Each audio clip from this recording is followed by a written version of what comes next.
Michael, I see your message. Genevieve, can you check Michael's sound, please?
So good morning, everybody. Good evening, good evening, good afternoon, wherever you are in the world. Welcome to the GloPID-R Research Synergies meeting. On behalf of GloPID-R, I welcome everybody. We have over 200 people joining us today, hopefully. This is the last summary and discussion panel session of this series, which has covered vaccines, therapeutics, transmission, social sciences. So this is the final panel discussion and summaries from all those sessions. So I'm looking forward to a great session. And then it gives me a great pleasure to invite my co-chair, Dr. Yazdin Panah, who is the director of INSERM Reacting Consortium, an INSERM Institute of Infectious Disease, Microbiology, and Immunology, to give us a very brief overview of GloPID-R in case some of you are not familiar with the organization. My name is Charu Kaushik, and I'm the scientific director of the Institute of Infection and Immunity at Canadian Institutes of Health Research. So Yazdin, over to you. Thanks a lot, Charu, and thanks to everyone for joining us this afternoon, morning, or evening. I wanted, first of all, to introduce the meeting, to give you a few slides on GloPID-R. Next slide, please. So GloPID-R is the global research collaboration for infectious diseases preparedness in an international network of research funding organizations. It was launched in 2013 to facilitate, accelerate, and deepen collaboration among research funders in emerging diseases. Through investments to strengthen global research preparedness between crises, although with time we know that we don't really have between crises, to mobilize resources to respond rapidly and effectively to significant infectious disease outbreaks. Next slide, please. GloPID-R have 29 members and 2 observers, among which WHO, and as you can see, there are countries from all around the world, and there are funders of different countries, different continents, and different regions. Next slide. Since the beginning of the COVID-19 epidemic, there have been an important response of GloPID-R through its members, observers, and stakeholders that have been mobilized in the response. By first collecting information on what were existing research activities, in particular in viral respiratory diseases, through close collaboration with WHO and WHO Blueprint, in particular for setting up priorities and for assisting them to set up a roadmap, and in particular in the February meeting at WHO that was co-organized with GloPID-R. GloPID-R members have launched emergency calls, and what we have tried at least to do is to coordinate funders to optimize resources, to avoid duplication, and to our best to cover priorities that were listed in the roadmap. In February, when we started to work together in this coordination, we thought that it would be extremely important to try to gather those researchers that have been funded in July or June, to try to see where they are, to try to have a meeting with them, and to try to identify at that point the gaps. And that was the aim of this meeting, the axes that were chosen. So we have had, as Charu said, 4 of those meetings on treatment, vaccine, social science, and transmission that were very fruitful meetings with more than 200 participants at each time, at each session. And today the idea was really to try to, based on that, find some cross-cutting, some transdisciplinary ideas, and to try furthermore to identify gaps. Thanks for your attention, and thanks to all those who have helped a lot to organize these meetings and these sessions. Charu? Thank you, Yazdin. So yeah, just a couple of brief housekeeping notes to make sure that the meeting runs smoothly. So except for the panelists and speakers, everybody else's microphones and videos will stay turned off. The session is being recorded and it will be put on YouTube so that it's available for people to look at later time point. And then just to facilitate easiness, if you could put your questions and answers that you want to address to the co-chairs who will be presenting summaries or panelists at a later point, please put it in the QA box, not in the chat box. The chat box is available for open discussions among the participants. We actually encourage that, but we will be looking and monitoring only the Q&A box. For the panelists who cannot use the Q&A box, just put it in the chat box for panelists, and the meeting coordinators will pick up and put that back into the Q&A. And along with Yazdin, I would like to take this opportunity to thank the large team behind the scenes who has really picked up and done this, pulled this all together in a matter of a month. I'd like to thank the Evelyn Deporte from European Commission, from Wellcome Trust, Josie Golding, Ja Rangel de Almeida, from CIHR, Genevieve Boilly-Larouche, from INSERM, Claire Madeline, and from the Secretariat, Richard Waugh and Christine, and Gail. And a special shout out to our technician, Zamesh Abdel, who has been absolutely fantastic and without whom we couldn't have done this in such a short time. So with that, I will introduce our co-chairs for the first summary that is going to be provided. The first co-chairs will be from the vaccine session. So the co-chairs for this session were Dr. Anita Zaidi, Dr. Melanie Seville, who really helped us work with us to put the program together. Unfortunately, neither one of them is here today, and completely understandable. They have a lot of commitments for COVID-19 right now. But with us is Dr. Deborah Yeski, who also substituted for Melanie during the actual session. And Deborah is a doctor of pharmacy and is the head of regulatory affairs North America for CEPI.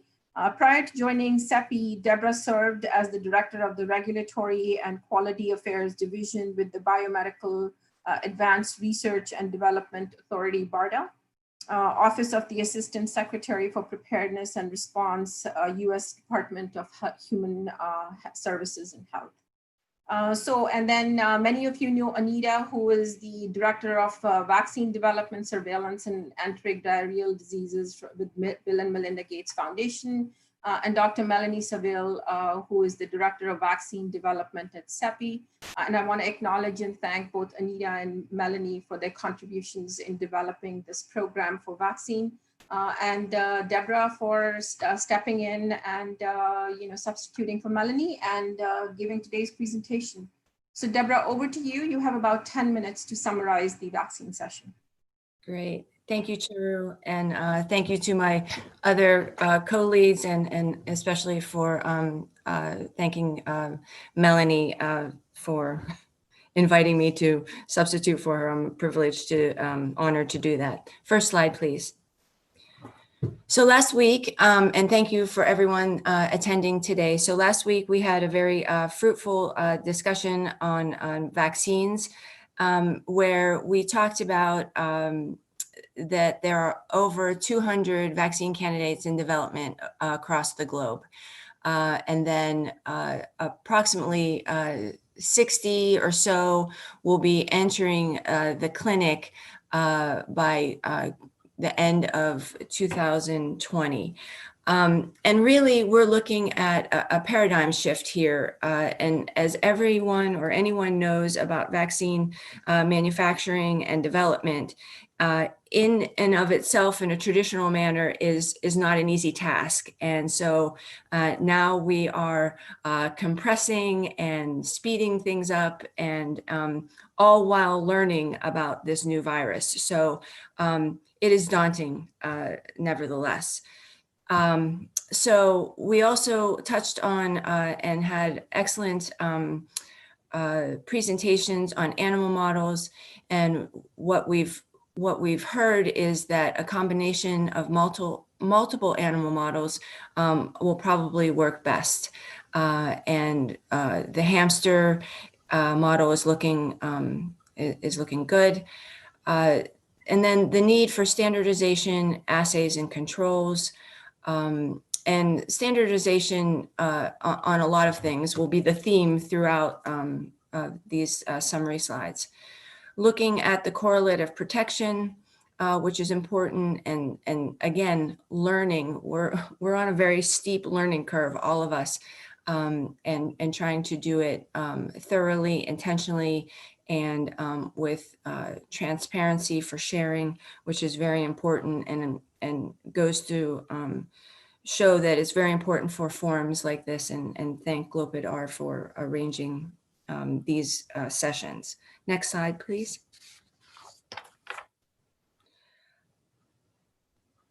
Okay, all right. Okay, so my slides were a little bit different, but that's okay. Next, we talked about the clinical trials and regulatory considerations, and you know, across the gamut, we're looking at, you know, standardization of clinical endpoints. How can we look across a number of studies and to see what we can align with, because it's a difficult task for you know, for the variables associated with the disease, the platform, and trying to ensure that we have you know, efficacy at the end here. So, and then what's near and dear to my heart is the harmonization of regulatory processes. And you know, this is no easy task as well. You know, we're looking at and reaching out, at least within COVAX, and talk about that in my last slide, is you know, pulling together regulators and looking at critical issues that are product agnostic for the vaccines that are in COVAX, and actually all vaccines that can participate in that, to look to see if we can streamline as many things as possible, as well as getting information out to the developers. So that is very important, and I think that having any type of you know, points to consider will help developers out, and you know, we're striving to also help our regulators to, if there's something that they need information with or help with, that we can try to facilitate that in a transparent and global process. Also, the commitment to trial sites. This is very challenging, and we have been talking about this within our clinical SWAT team in the COVAX, as well as clinical operations, and that just, there's many challenges there, and we have pulled together a group of people to talk about and talk through these issues, and bringing, again, collaborations like this and others together will only help try to facilitate that. Next slide, please. So manufacturing, implementation, and access, you know, putting together a portfolio approach. We, you know, like I said, over 200 vaccine candidates are in development across the globe. I believe that there will be a first vaccine licensed and available, but it will take more than one vaccine to help us end this pandemic.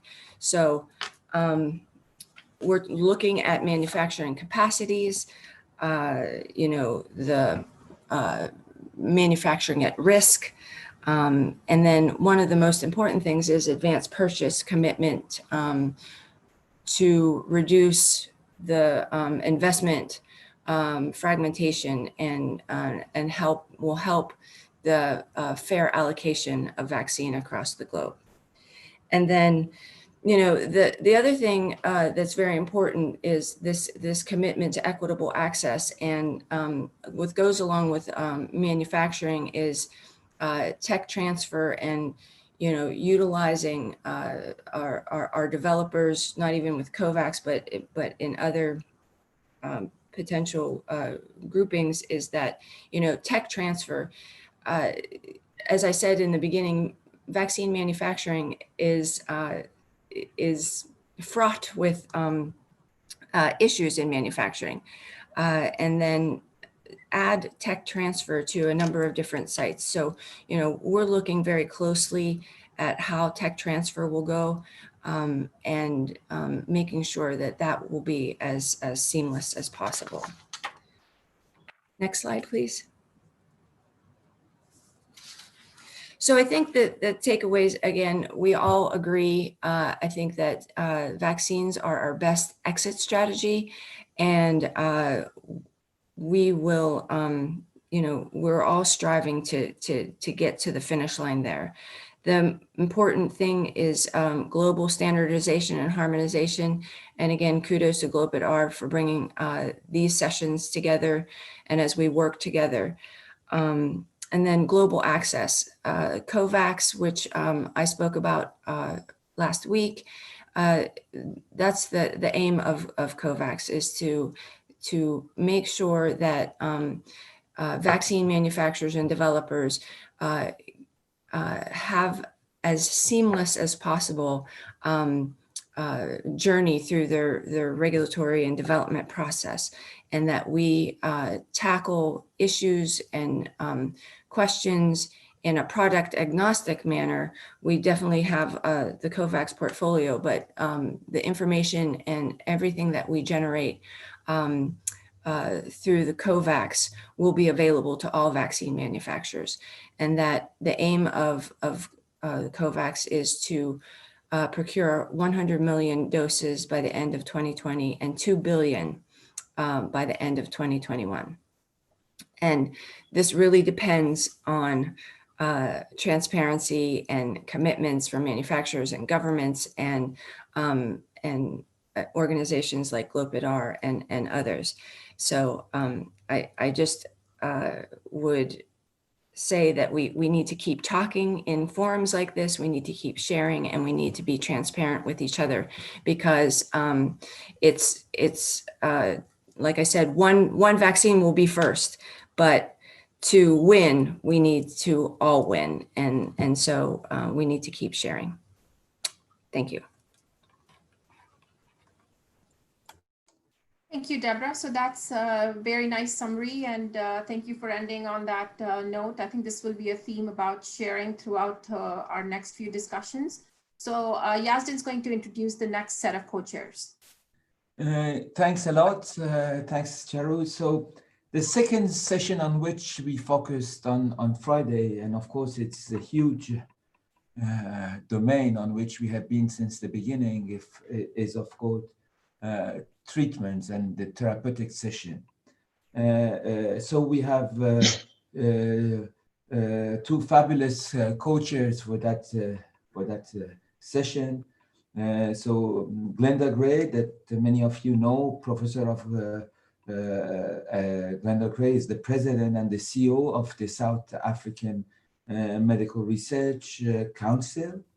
And she is also the chair of the research committee on COVID-19 to the Minister of Health and National Coronavirus Command Council. Unfortunately, Glenda could not be here today, and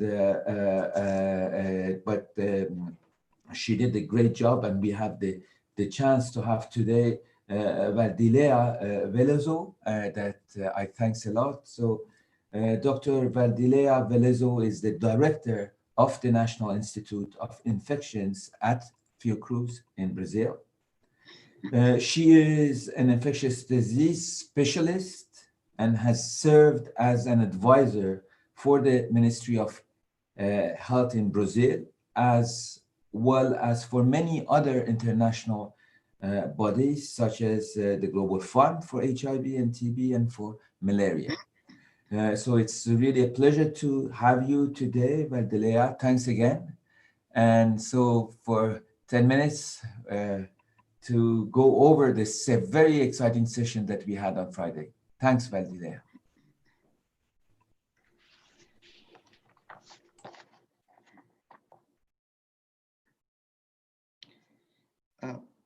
My slides will be screened. I think you should just say with next slide, yeah, and they will do it. Okay. Thanks, Valdilea. Okay. Good morning, good afternoon, good evening. It's my pleasure to report to you from the therapeutic session of the GloPID-R COVID-19 Research Synergies meeting. The therapeutic session was a very dense session with speakers from a variety of developing and developed countries that provided a diverse and concrete overview of the COVID-19 related therapeutic research activities from around the globe. Next slide, please.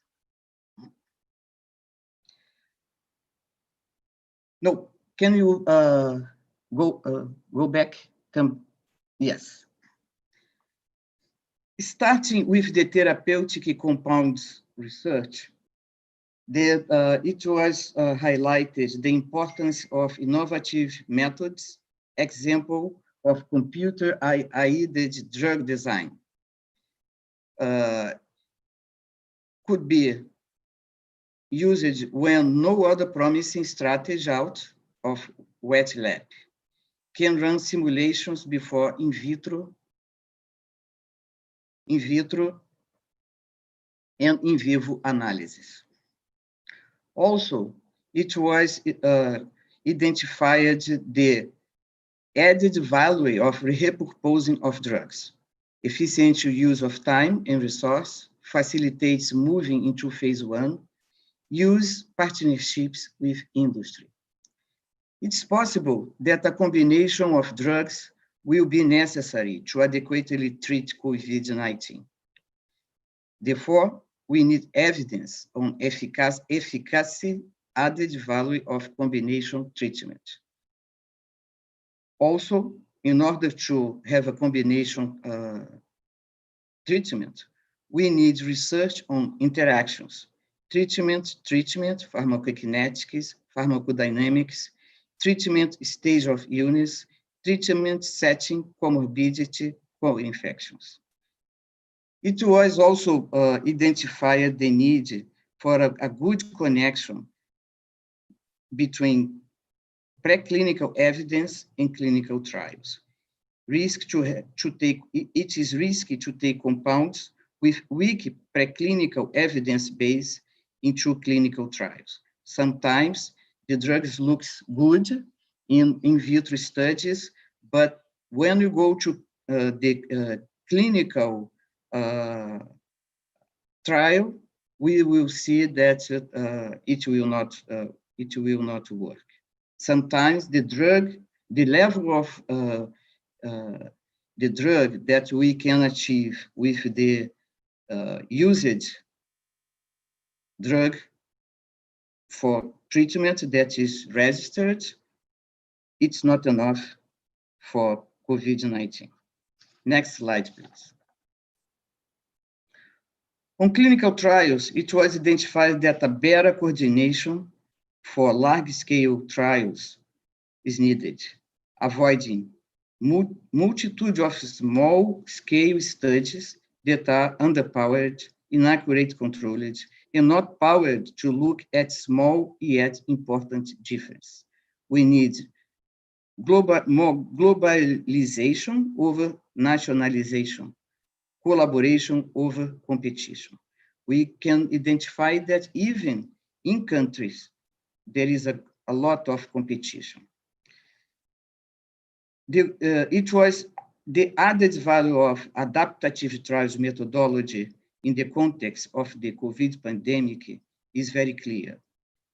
To allow to study multiple questions and compounds, to allow stratification on various levels, to reach endpoints more efficiently, standardization and sharing of data. We need more standardization of trials, endpoints, for instance, to allow for comparison and pooling of data between studies and regions. It was highlighted the need of institutional support regarding patents, intellectual property, data sharing, biobank, among others. It's important to have in place a strong translation pipeline and public-private partnership culture. Trust is key. Environment of reciprocity between data providers and data analysts to maintain lines of communication and engagement. We had a speaker on community engagement, and it was highlighted that public must be empowered to get involved in all levels of decision-making. And a good community engagement requires also communication and transparency. Next slide. The context is very important. It was identified that the existing clinical trials capacity in low and middle income countries should be better explored for the large trials. It's also crucial to consider geographic difference in the COVID pandemic. Consider experience in low and middle income countries to run trials, regulatory capacity, lab capacity, among others. Low and middle income countries have high interest to participate in COVID-19 research efforts. It is important to have the population of these countries represented and also to increase the capacity on clinical trials in the context of pandemics. But it's also important to take into account differences regarding standard of care, feasibility of endpoints, healthcare infrastructures conditions, staff training, comorbidities, co-infection, such as tuberculosis and HIV in high-burden countries. One important topic was on data sharing. Data sharing policies should be inclusive to researchers from low and middle income countries to provide ownership and autonomy, to increase opportunities for low and middle income countries researchers to publish, get recognition, get funding, to increase opportunity for use of data obtained from studies conducted in low and middle income countries could be linked to commitment of collaboration with capacity building of researchers. A more global coordination is important, but also for prospective collaboration across national boards. Standards of clinical research, ethics, standardization of trials, data sharing, role of funders. Use existing networks and infrastructure to get things moving rapidly. Strengthen lab capacities, overcome bureaucracy hurdles for trial implementation. Establish sustainable data sharing platforms. There is a need to anticipate new viral epidemic. Research for development of pan-antivirals, pangenols, pan-family or multifamily into phase 1 clinical trials. Drug screening on continuous basis to identify drugs and drug targets for known viruses. Thank you for your attention. Thanks a lot, Vandilea, for your very nice presentation on this very important topic. And I'm sure we have a few minutes for discussion at the end of the 4 sessions summary, and we will come back to that. Charu, the floor is yours. Thank you, Yazdan. So it gives me great pleasure to introduce the co-chairs of our session on transmission. The Preparing for Second Wave, Stopping Transmission co-chairs were Dr. Marian Koopmans and Dr. David Visman. Dr. Koopmans, as many of you know, is the head of Department of Biosciences at the Erasmus University Rotterdam in Netherlands. The research focuses on unraveling the modes of transmission of viruses among animals and between animals and humans, and the use of pathogenic genomic information to unravel these pathways and to signal changes in transmission or disease impact. Dr. Visman is a professor in the Division of Epidemiology at the Dalai Lama School of Public Health and Institute of Health Policy, Management and Evaluation at the University of Toronto, and a practicing internist with a focus on infectious diseases. So welcome, Marian and David. The transmission session was exceptionally alive with the discussions, and I noted that on YouTube it's already received about 700 views. So we look forward to seeing a summary of what came out of that session.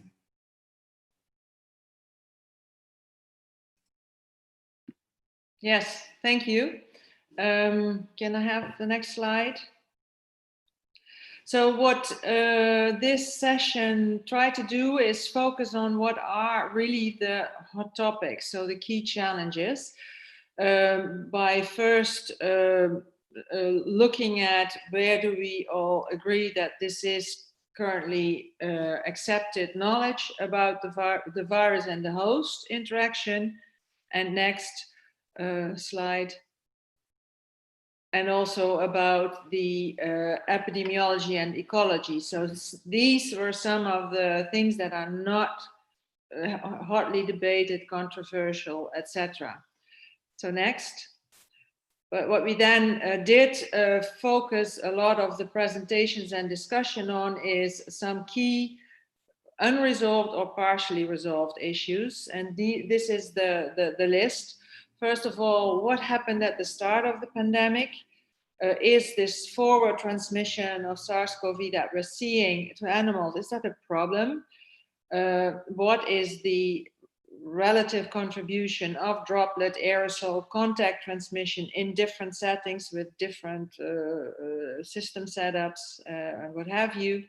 What is the contribution of asymptomatic transmission, and how can we recognize with the tapering out of the viruses if and when new properties arise that we need to look into? So next.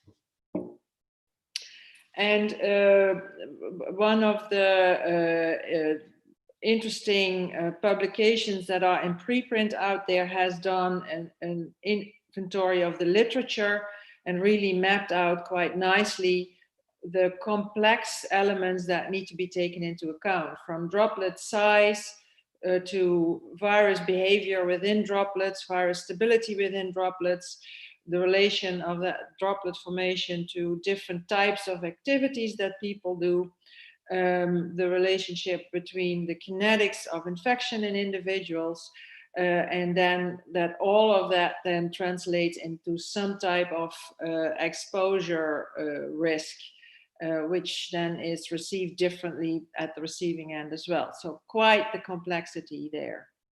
Next.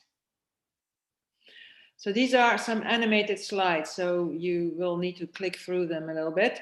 But so this is the starting picture, and the one first critical need expressed is the need for very well designed multidisciplinary outbreak research to address some of these key knowledge gaps for transmission.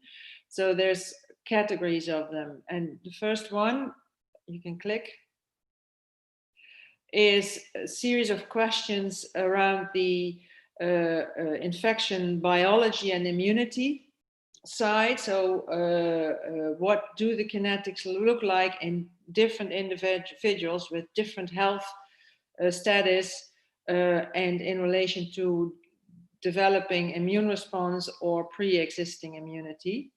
Then the next series of questions is around is more the traditional epidemiological or public health investigation side. Is what do we need to know regarding the contribution of the different potential routes of infection, modes of transmission, and how do we assess that? The third series of questions is around the somewhat hidden situation that we do see animals getting infected with a potential risk, if that is not really monitored carefully, of evolution of a new reservoir out there. And the fourth is a series of questions around the viruses, their stability, and the role of virus evolution in relation to each of these different categories of questions. And next. And then the second need is to do similar multidisciplinary intervention studies, because there's a lot of work looking at individual parameters, but very little that actually weighs the different potential factors that are involved in transmission. So here again, first is studies that look at what influences whether a person with SARS-CoV becomes a transmitter, including links to the treatment work, treatment development.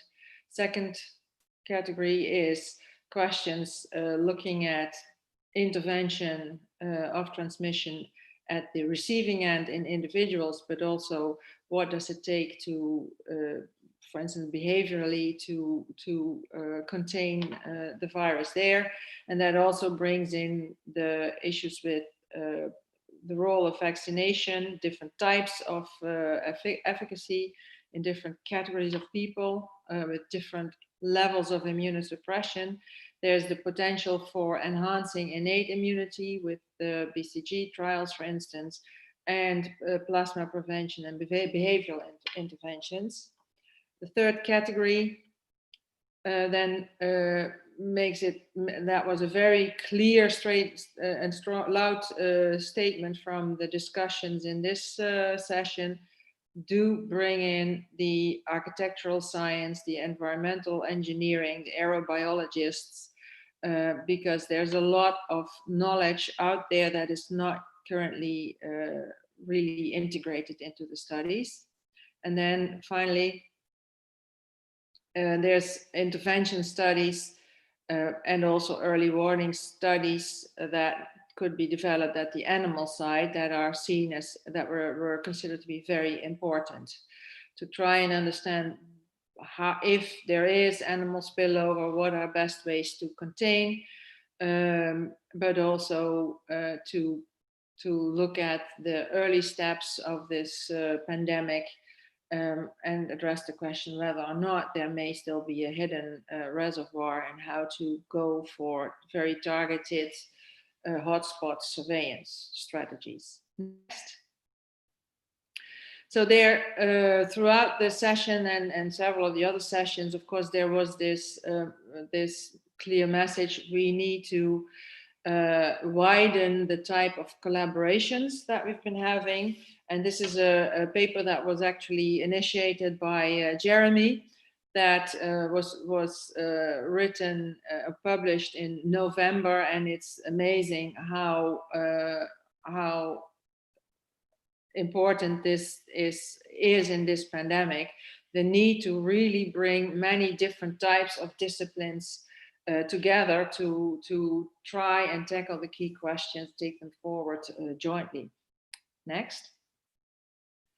So then, so we discussed these needs for providing deeper evidence base, then the need for intervention studies based on that knowledge about transmission, and the third category then focused on the need for research to then understand how do you get the messages across, because it's one thing to know what to do, but it's a very different thing, as we all know, to actually influence people's behavior and also to get the information across.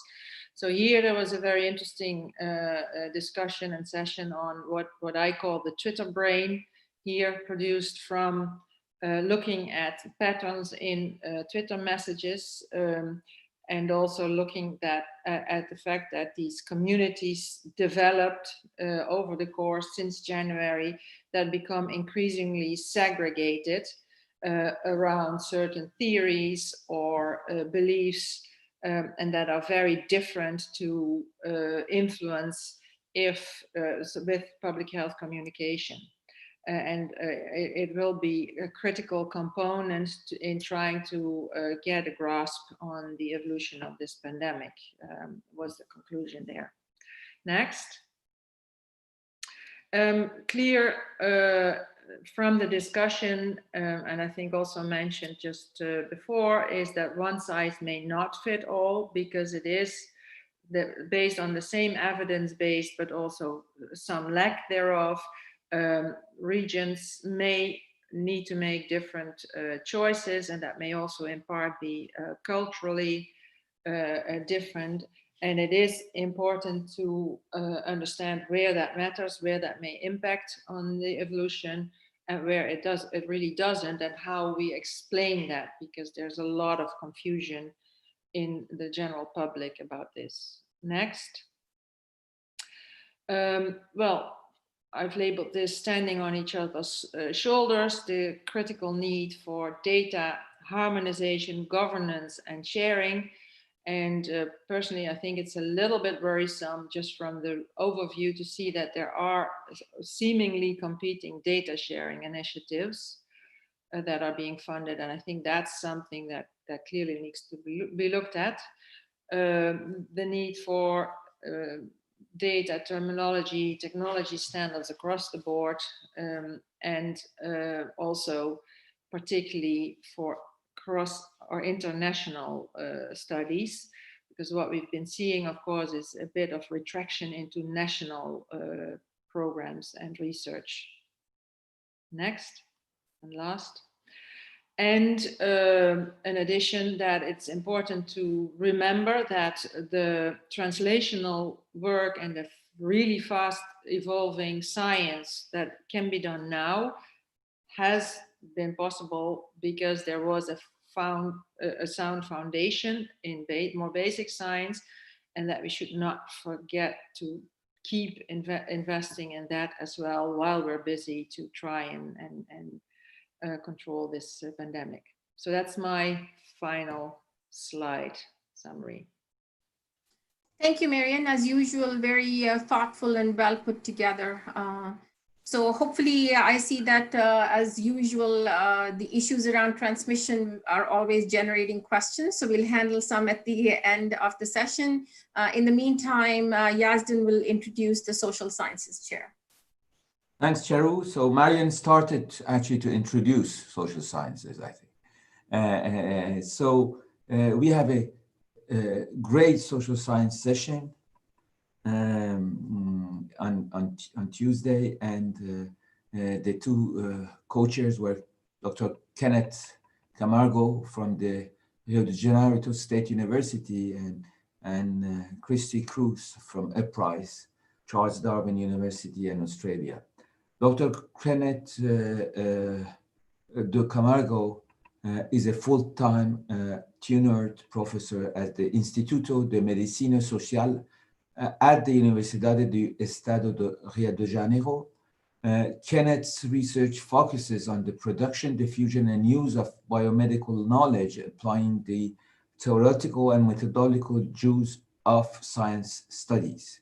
He works as a physician at the university's hospital, served a consultant for the Brazilian Ministry of Health, the vice president of Brazilian Public Health Association, and honorary vice president for Latin America and the Caribbean American Public Health Association. Christy Crook is a proud Aboriginal woman of the Uhalia Nation and has a spiritual connection to the Wiradjuri people. She is currently an Aboriginal Program Manager with the Health Protection Unit for Hunter New England Population Health. Christie's research focuses on developing a process of how to privilege Aboriginal voices in infectious disease emergency planning and response. Christie's formal qualification, lived experience, and working career has provided her with in-depth knowledge and understanding of the health and health-related issues that Aboriginal people face. So thanks for a 9 to 10-minute summary, Christy and Kenneth, on your session. Thanks, Christy. Thanks, Yazdan. Yama, hello. Before I would start, I'd like to thank the team and acknowledge the work that went into organising the social science session and recognise Zhao, Morgan, the chairs of the breakout rooms, the rapporteurs, and the rest of the team for a wonderful session. So our social science section, we explored 4 topics in which invited speakers presented their research, and as a way to foster discussion among participants. The 4 topics that were presented in the breakout rooms included population experience, communications and engagement, governance and methodologies. So today, Kenneth and I will report on the highlights from each of those topics and share with you the overall key points. Next slide. So the key highlights from the population experience session was that COVID has highlighted the inequities among population groups, particularly those groups that are already at risk. Public health measures such as social distancing has created many social and economic problems and has disrupted research itself. Socioeconomic inequalities and challenges have meant that compliance with public health measures was unevenly distributed, and that the pandemic is serving as an excuse for abusing control and enhanced surveillance of the population. And systemic and structural barriers that have further marginalised and discriminated against vulnerable populations such as refugees, incarcerated people and Indigenous peoples. There's a need to further understand the health impact of the pandemic on societal issues, such as possible increase in mortality because of other causes such as results of healthcare system overload. And also that social protection seems to be missing in all of this. And there is a need for finding sustainable ways to access communities through respectful and meaningful community engagement so they can have autonomy over their health. Next slide. So the highlights from the communications and engagements group identified that there's lots of misinformation about the aspects of the pandemic, which in turn creates fear and distrust in government authorities, which is hampering the necessary and appropriate responses. The group also discussed and highlighted that contextual, acceptable and appropriate communication strategies with diverse population groups can only happen if messages are co-designed in respectful engagement with target communities. And lastly, co-producing knowledge with communities is essential to direct communication strategies that make sense and valuable to target population groups. Kenneth? Next slide, please. The third theme was governance, and the team about the session was started with a proposition of this definition of what governance is, about rules and processes to organize societies, relationships between several actors, and about decisions. It's implicit here that it deals with issues of power and legitimacy, both from the political point of view and also from a technical point of view. And the whole issue about who is included and who is left out in discussions about both research and public policy. There were several reports with problems with policy making, both from having a top-down approach that did not include community participation and thus compromise the possible results of such policies, and also from not taking serious expert advice. And another problem was the fact that we have all these watertight compartments, both in terms of research, policy making, policy implementation, that make it very difficult to coordinate the response. And this is not an issue only for low and middle income countries. Everywhere this has been detected, even in the richer countries. Next slide, please. In terms of methodologies, it was a very rich discussion and was heavily emphasized that we must have mixed method approaches to research that drop the strengths of qualitative and quantitative approaches to explore and uncover a series of perspectives and relationships and not just describing the problem. One point that was made all the time is that even if you have, for instance, a vaccine, but people don't trust the vaccine, there's not going to be an uptake of it. So this has to be discussed and also studied, thus leading to the importance of having inter and transdisciplinary approaches. There is a challenge to integrate multiple sources and types of data. All the research is generating a lot of data. There are issues of sharing, also how to analyze this huge amount of stuff that's coming out. And on the field, we've had reports of the difficulties of integrating different timeframes. When we're working with certain types of methodologies from the social sciences, they do not provide short-term answers. We need more time to engage with communities and have answers back. And they will not provide responses in the short term.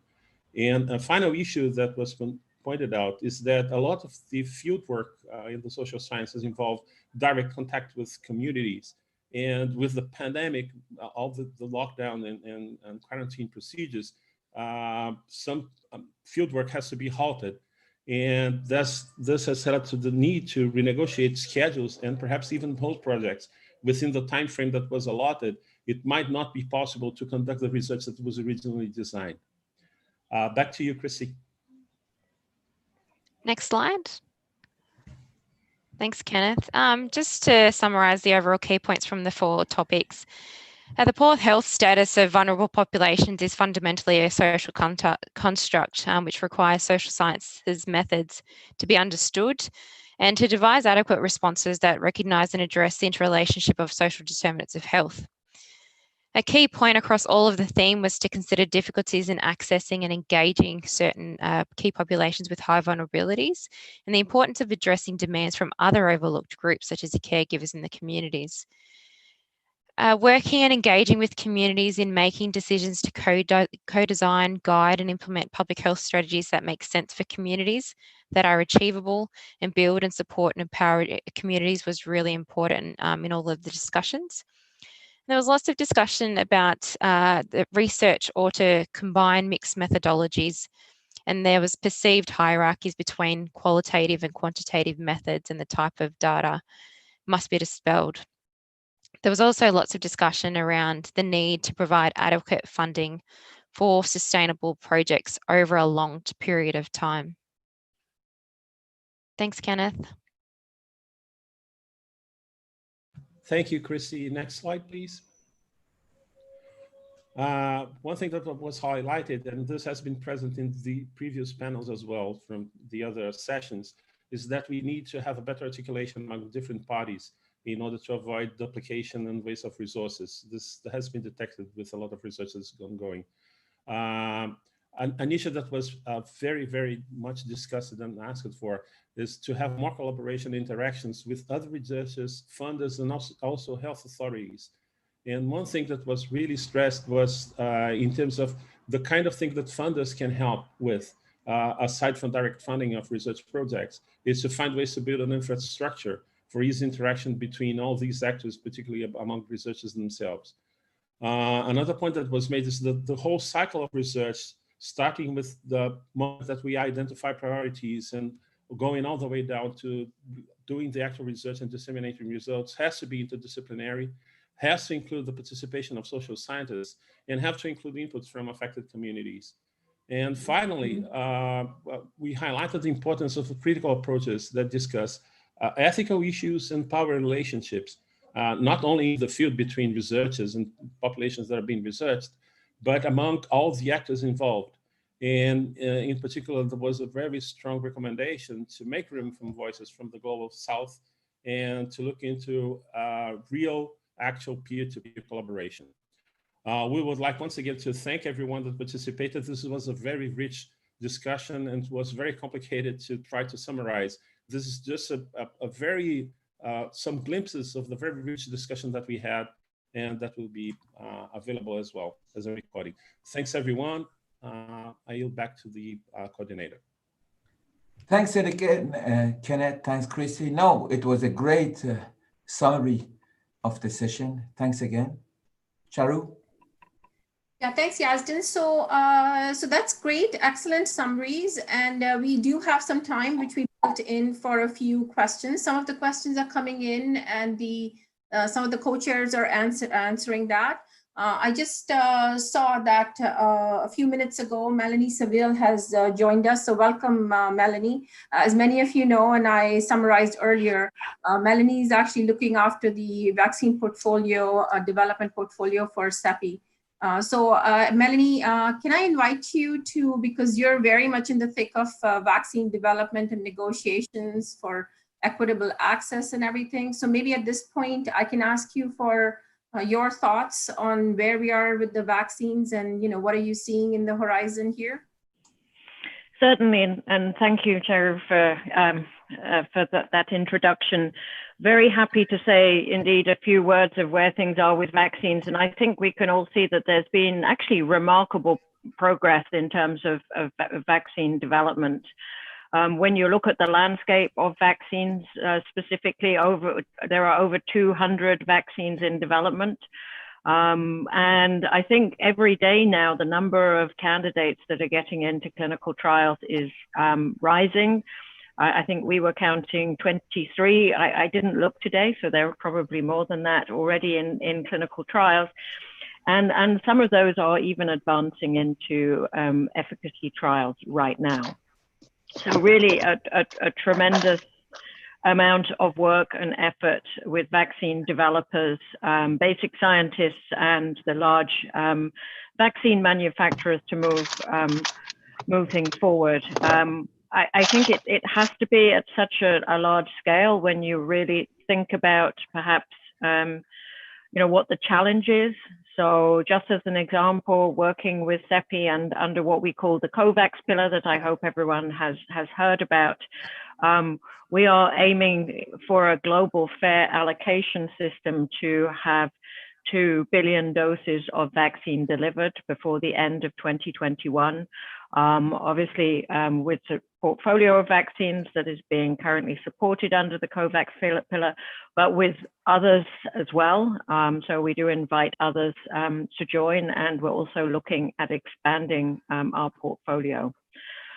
In terms of the progress of vaccines, perhaps maybe just a word on clinical trials. We are beginning to see clinical trial results of the phase 1 trials. Some of the candidates coming out of China, some of the first mRNA data coming out, and also viral vectors with data being presented, and in general being encouraging, even though this is early data in terms of safety profile and vaccines generating an immune response. But I think we all have to recognize it's still early days, and the importance of demonstrating the efficacy of the vaccines, and also looking at very large scale manufacturing to meet what will be a global demand. So maybe that's just a few general words, Shira, obviously open to answering any questions as well. Yeah, that's great. So yeah, don't log off yet, Melanie, because we do have some questions. And I think Yazdan is going to talk a little bit about all the questions that are coming on regarding endpoint harmonization. Yeah, thanks, Charu. And I think that Glenda, if I understood well, is also on. So thanks, Glenda, for joining. She is with Jeffrey. So one question that I actually that many people ask, and it is both for the vaccine trials and for treatment trials, is efforts that has been done to actually try to harmonize clinical trial endpoints. Of course, we have more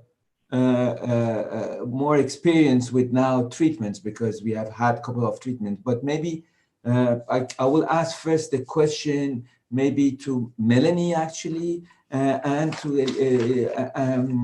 to Deborah, regarding vaccine trials on the efforts that have been done. And then maybe the same question actually to treatment group. But I don't know, Melanie and Deborah, if you want to comment on that. Sure, maybe I can start and invite Deb to add. I think it's fair to say there have been a number of initiatives to really look at endpoints. I mean, to highlight the working group with WHO on the Solidarity 3 trial, really looking at what would be a very large efficacy trial with endpoints that could include multiple candidates in the same trial using shared control groups. There's been also work done by Active and Operation Warp Speed, again looking at endpoints, but and also within CEPI, we're always looking at guiding towards ensuring that there are as much harmonization in endpoints as possible. And I would like to emphasize also the importance not just for efficacy but also for safety, to harmonize case definitions, and try and be as harmonized as possible in terms of endpoints for safety. I do think it's important that we have the opportunity to compare apples with apples, and obviously that sort of harmonization will really help. In relation to that, and Deb can speak more to this as the real regulatory expert, the FDA have now drawn up a guideline in terms of vaccine development where indeed there is quite a lot of guidance in terms of potential endpoints that could result in harmonization. But maybe over to Deb to add. Thanks, Melanie.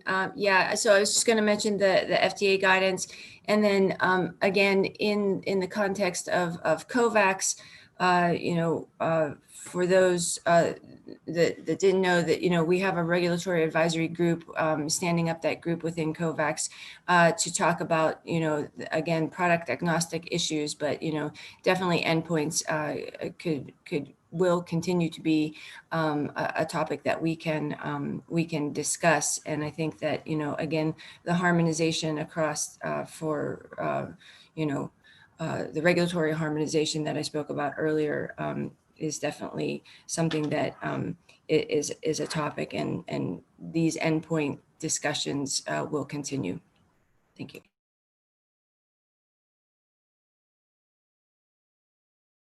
One thing regarding the treatment that has worked quite well was within Solidarity, some daughter studies that were collecting more detail, but they had the same outcomes that were shared with Solidarity. So not only you have harmonization, but also from some pieces, more data on safety, for example, to be able to detect that earlier, and think that was good. So I don't know, Glenda, you want to start for the treatment harmonization of endpoints? I don't know if Glenda, you hear us? I am. So, I mean, I think both for vaccines and for treatment, irrespective of whether the trials are, or together or are separate, one should harmonize so that you can have, you can compare across studies. So for vaccines, it's pretty easy, I think. It's easy to harmonize for vaccines. You can collect your immunogenicity on the same days. You can agree on binding antibodies and neutralizing antibodies, and you can agree on what your entry criteria is and your endpoints. So it seems quite easy to do it for vaccines. For treatment, I think the more you harmonize, the more comparable you can be across studies. And I guess you just have to agree on your endpoints, what you consider mild, moderate, and severe disease, and what you consider to be, what your composite endpoint is, and what you consider to be efficacious, days of less shedding or days out of hospital. So I think it's important to get comparability so that it is easy to try and compare. I mean, obviously, it's sometimes hard to compare, particularly for for low middle income countries. We obviously we admit much later. We put people on oxygen much later. We use high flow nasal oxygen instead of ventilation. And so some of the therapeutic interventions for standard of care may be different, which may make comparisons difficult. But so I think standard of care in a low middle income country setting can affect your outcome, because we may not all have access to the same care, and we may use different criteria to move people to hospitalization, to high care, to ICU. And so I think it's important then to make sure that we try and harmonize standard of care, but sometimes that becomes hard, because if we have problems with access to, say, high flow, say now you run out of oxygen, like in South Africa, we have an oxygen shortage. And if you're on a study and your standard of prevention is so different, sometimes it becomes hard to be comparable. But one should try and at least have a minimum standard of care that can be implemented across studies, so that you can get some comparability across studies by treatment arm. So I think vaccines are easy, but treatment seems to me a bit harder to try and harmonize, particularly given the background standard of care may be different. Thanks a lot, Linda. Do you want Valdilea to comment on that point too? Yes, I do. One point that I would like to highlight is that it's not enough to discuss among researchers involved in large initiatives like solidarity, recovery, and actives. But we need a more inclusive discussion with a broader participation of researchers in low and middle income countries, because otherwise we will continue to have our national trials, and we may use different endpoints. And so I think that we need to have a broader approach regarding the harmonization of endpoints. Thanks. And I think Marion says that we should also have endpoints harmonized for transmission. And of course, Marion. Charu, a question on social science. Yeah, so just turning to the social sciences co-chairs, there's a few questions that are coming in. One of them is about the implications of long-term physical distancing for community living, older adults. We hear this a lot in Canada, that the harshness of keeping the older folks in the long-term care completely isolated from their families has devastating effects. So thoughts about that from Christy and Kenneth?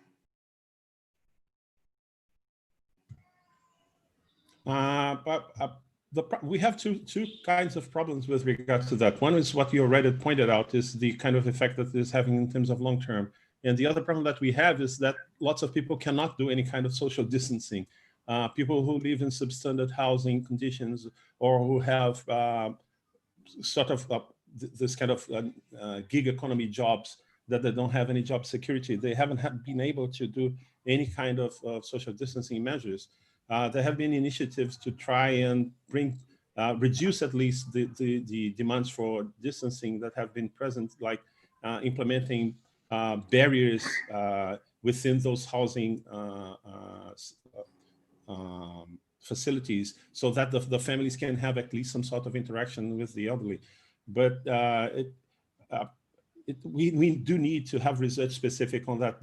Most of the things that we have right now are reports from the ground, but not systematic research, as far as I know. I don't know if Chrissy would like to comment. I was just going to comment, Kenneth, from a First Nations perspective, where lots of our our families are quite large and lots of extended families living together in small, inadequate, insufficient housing is causing some concern for families not being able to isolate safely. So it's providing extra wraparound support and care and ensuring that families are engaged in making decisions together to explore supported accommodation options for families who need to isolate safely. But there needs to be lots of research around that and people's experiences of isolation and quarantine. Thank you. So I think there's lots of interesting questions, but we will have time to take more audience questions as we move along. I'm just conscious of the time and the panelists who have taken time from their very busy agenda to be with us today. So I'd like to thank all the co-chairs for excellent summaries and some really excellent questions. We will have time to take on more audience questions. We've embedded that time between different rounds of questions that we'll do with the panelists.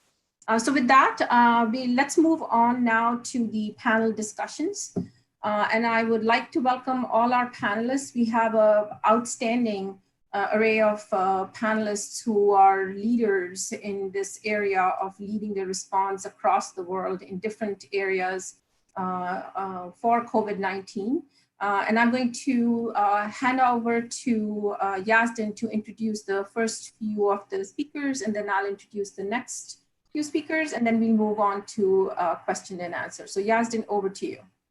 Thanks a lot, Charu. And as Charu said, we have an outstanding number of panelists today that I wanted to thank all, because we know that how busy they are, especially at this time. So first, Marco Cavalieri from the European Medicine Agency, and it is a pleasure and honor for me to introduce Marco, who is the head of anti-infective and vaccines at the European Medicine Agency. He has previously served as the AMA as a scientific administrator in the scientific advice and orphan drug sector, especially being in charge of anti-infective and vaccines scientific advice procedure. Marco is a pharmacologist who spent several years in industry in research and development, mainly in the area of anti-infectives, covering different positions in preclinical and clinical development. Thanks a lot, Marco, again. And our second panelist is Jeremy Farrar, that everyone knows, and it's again a great pleasure for me to introduce Jeremy, who is a clinician scientist and director of Wellcome Trust. Prior to joining Wellcome Trust, Jeremy was director of the Oxford University Clinical Research Unit in Vietnam, where his research interests were in infectious diseases and global health, with a focus on emerging infectious. He was named 12th in the Fortune list of the 50 world's greatest leaders in 2015, and was awarded the Memorial Medal at the Ho Chi Minh City Medal from the government of Vietnam. In 2018, he was awarded the President Jimmy and Rosalind Carter Humanitarian of the Year Award. He is a fellow of the Academy of Medical Science UK, the National Academy USA, the European Molecular Biology Organization, and a fellow of the Royal Society. Jeremy was knighted in the Queen's 2018 New Year honors for services to global health. And thanks again, Jeremy, for being there. It's also a great pleasure to introduce Nina Gobat from the University of Oxford. Dr. Nina Gobat is a senior researcher at the University of Oxford, whose recent research focuses on clinical and potential social science research for academic response. Nina has worked on operational aspects of research preparedness and response for the EU-wide PREPARE consortium, including their COVID-19 response. She leads a cross-cutting social science workstream in RECOVER, the EU-wide clinical research consortium that represents the PREPARE's COVID-19 response, in addition to the Outbreak Response Service development for the European Clinical Research Alliance for Infectious Disease project. She's also the focal point for the newly formed Global Outbreak Alert and Response Network Social Science Research Group and chairs the WHO COVID-19 Research Roadmap Social Science Working Group. Thanks, Nina. We have also the great pleasure to have Richard Hatchett from the CEPI. Dr. Richard Hatchett is the Chief Executive Officer of the Coalition for the Epidemic Preparedness Innovation. Richard was previously the Acting Director of the U.S. Biomedical Advanced Research and Development Authority, BARDA, and served as Director of Medical Preparedness Policy on the Homeland National Security Council under Presidents Bush and Obama, respectively. He received his medical degree from Vanderbilt and completed clinical training in internal medicine and medical oncology at Cornell and at Duke. Charu, thanks, and thanks a lot again, Richard. Thanks, Yazdin. So yeah, quite the elite panel we have here. So I'll give Yazdin a chance to catch his breath and introduce the rest of the speakers. So we have Marion Koopmans. So we've invited Marion to join the panel because she, in her capacity as the GloPID-R scientific advisor. And as you heard before, Marion is the head of Department of Neurosciences at Erasmus University.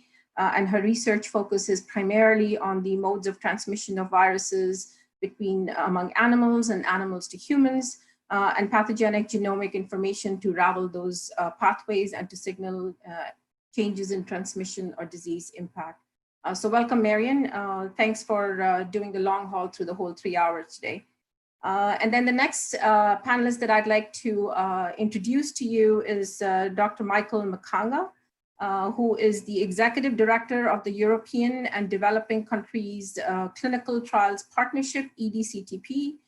He's a clinician scientist working on health and poverty-related infectious diseases in Africa, including in medical product development and clinical regulatory activities. He's a medical doctor from Makarkare University, Uganda, has a master's degree from University of Liverpool, and a PhD in clinical pharmacology at the Liverpool School of Tropical Medicine in UK. He's also a fellow of the Royal College of Physicians of Edinburgh, Scotland, and he serves and has served in a variety of different scientific and policy advisory boards for international products. And then my distinct pleasure to welcome with us Dr. Soumya Swaminathan. Very privileged to have you here, Soumya, from WHO.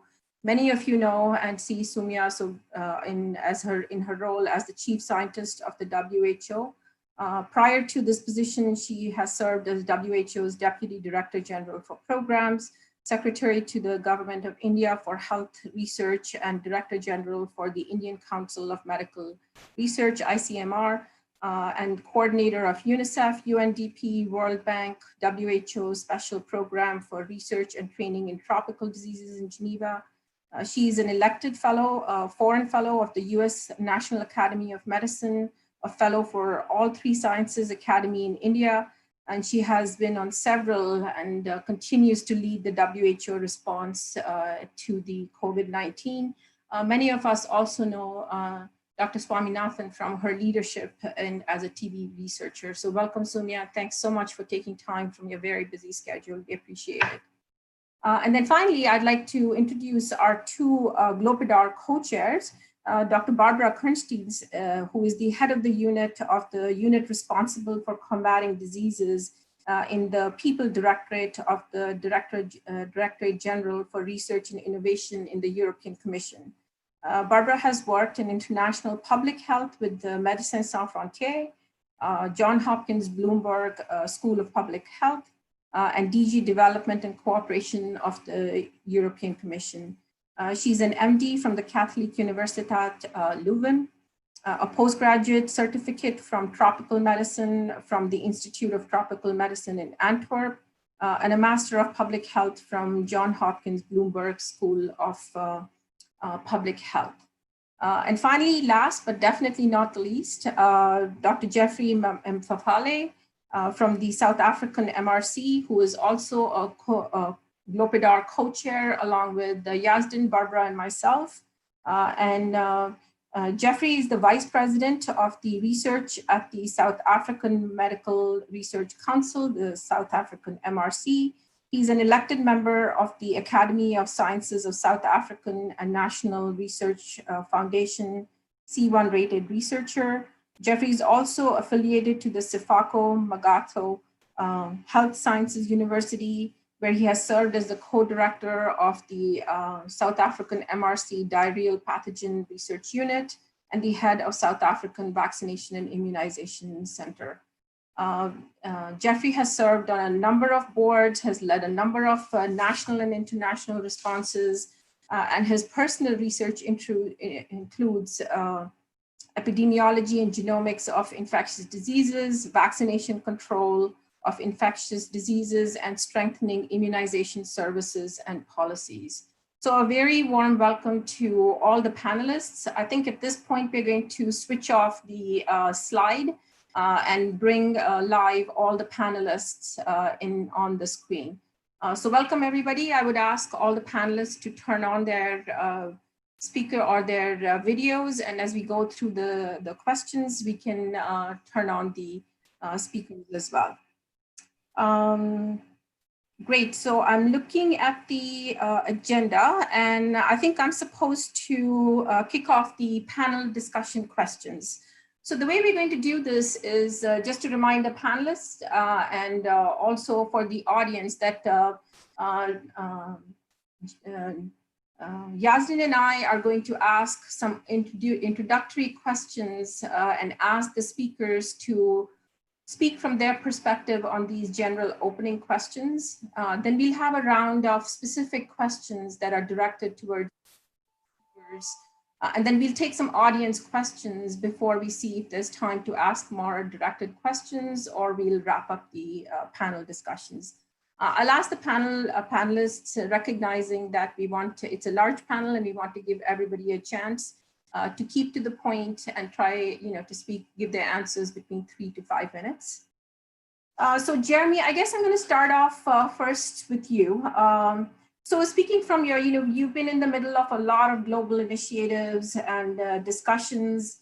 In the last 6 months, as the pandemic has swept through the world, what are some of the successes where the global research community has done well?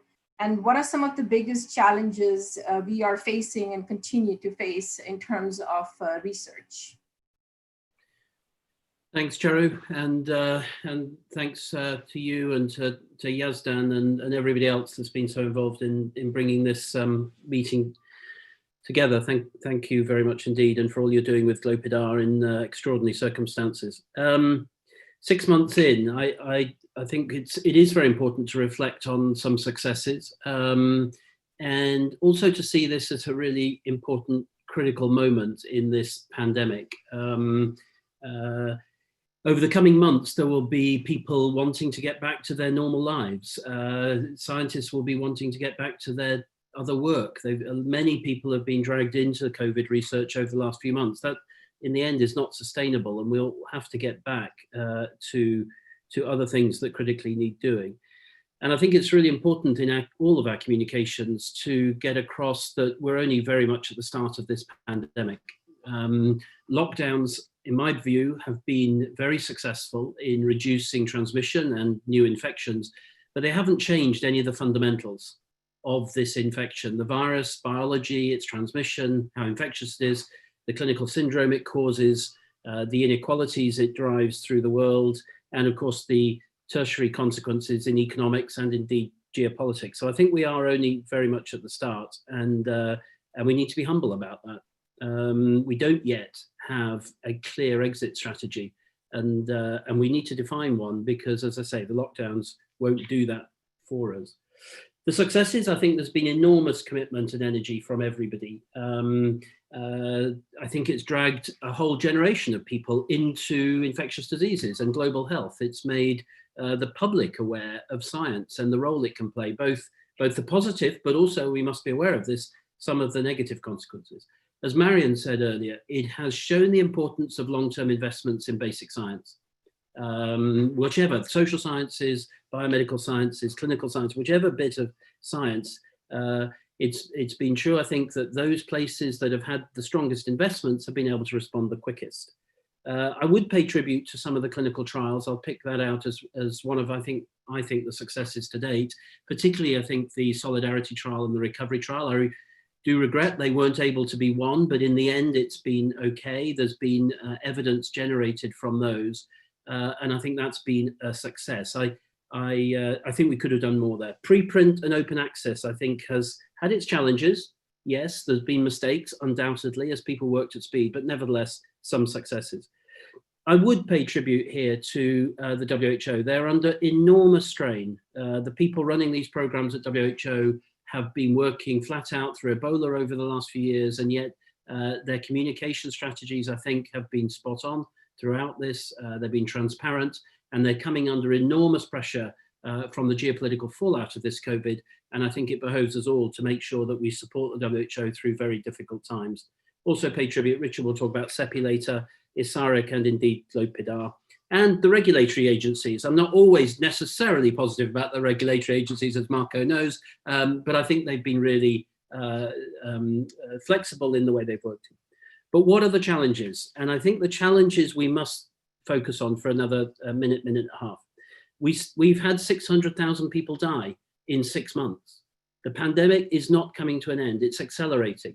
We've not yet seen the full impact of this pandemic in lower middle income countries, and that will continue to reverberate for many, many years to come.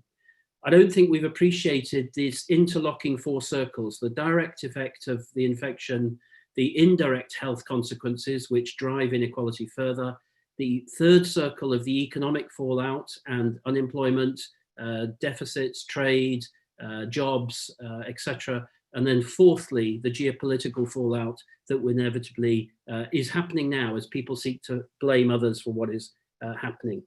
We've had the politicalization of public health and the pillorying of scientists from around the world, whether in the United States or pressure on the WHO and others. And science has been thrust into the media with intense interest and frankly sometimes has been left wanting. We've had scientists going out making claims that weren't true, were premature, and led, I think, to some quite damaging. And I think science has to look at itself in how it communicates, how it engages with the public, how it is true to its origins and the need for evidence, and how it works at the policy science interface politically in a very, very tense time. I think we've found limitations in the way the global architecture works for funding.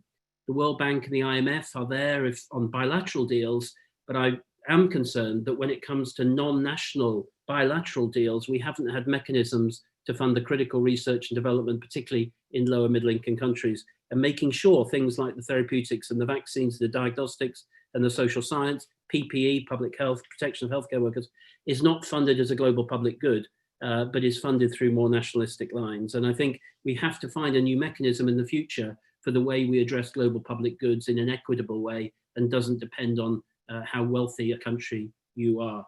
So science is a little bit in the dock here. And I think we need to learn how to use science, but not abuse it, and make sure that the public knows its positive contribution, but also its limitations. Chair, I'll hand back to you. Thank you, Jeremy. So that was an amazing overall capturing of the summary of everything that's gone right and everything that's gone wrong. Richard, can I turn to you next? You know, from where you sit, what's the last 6 months been like? And, you know, from your point of view, I know you spent 2.5 years preparing for pandemic, but it's probably still came too soon. You know, so what are your thoughts in terms of some of the successes from the global research community and the challenges that we continue to face? Well, no, thank you, Charo. And I have the unenviable task of following Jeremy. That was Jeremy. That was a wonderful summary, very eloquent, thoughtful, and penetrating. I just a couple of things maybe to add, I mean, I think in terms of the successes, Jeremy certainly has spoken to the unprecedented levels of scientific collaboration, specifically within the area of vaccines. I know you probably discussed this in the vaccines day earlier, but the huge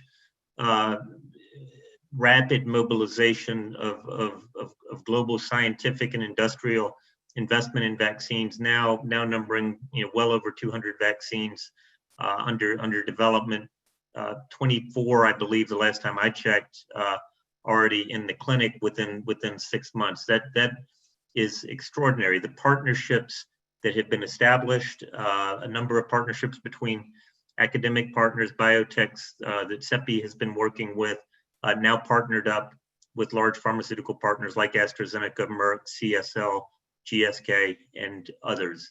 That has been tremendous. The partnerships between the public sector agencies, I think, exemplified most strikingly by the assembly in very rapid time frame, just in the order of a couple of weeks from conception to global rollout of the Access to COVID-19 Tools Accelerator led by WHO with support of many countries and many non-governmental partners, all terrific successes. I would say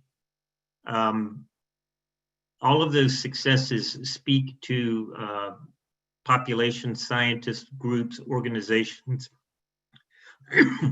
responding in an ad hoc fashion to a challenge that should have been anticipated and has been anticipated, and for which we have allegedly been preparing for years, and yet the actual necessary instruments, organizational alignments were not in place, and we've had to assemble them on the fly, and that has been terrifically time-consuming, terrifically challenging. Obviously speaks to global solidarity in the effort, but we shouldn't be in this position. I will say that the two areas that I would regard as the biggest challenges, besides having to assemble these organizations, alignments on the fly, have been in the area of funding. It is really disappointing that we've had to spend as much time as we've had to spend on resource mobilization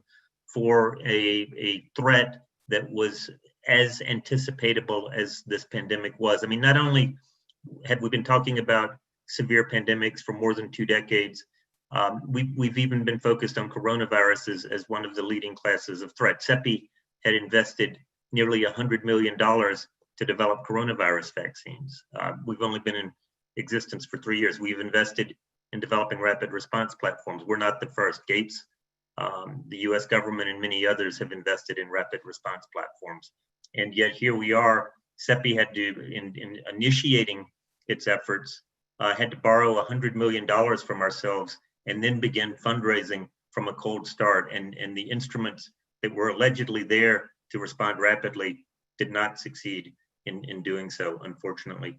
The other challenge, completely anticipatable because we just lived through this 11 years ago, is the challenge of access. This is the second pandemic of the 21st century, obviously. We faced the challenge of access to vaccine in 2009, again with an ad hoc effort. People made best efforts, but too many countries had to wait too long for too little vaccine. In 2009, actually 2010, because none of the vaccine was deployed in 2009, 77 countries received 78 million doses, and those 77 countries had an aggregate population of well over 1 billion people, maybe 1.2, 1.3 billion people. And all of that vaccine arrived after the fall wave of the pandemic. That experience, I think, for those of us who lived through it, was searing and hugely disappointing. And it led to the early establishment of the ACT Accelerator. It has led to our efforts to stand up COVAX. And I do have to say, the global support that we are receiving in in concept for COVAX, and which has propelled us, to put it in place very, very quickly, and to begin to stand up the COVAX facility and the AMC within the facility to promote vaccine multilateralism is hugely encouraging. I think it speaks to the desire of the world to do better than we did in 2009, but we haven't succeeded, and we have huge challenges in terms of execution, delivery, and addressing many concerns around funding ahead of us.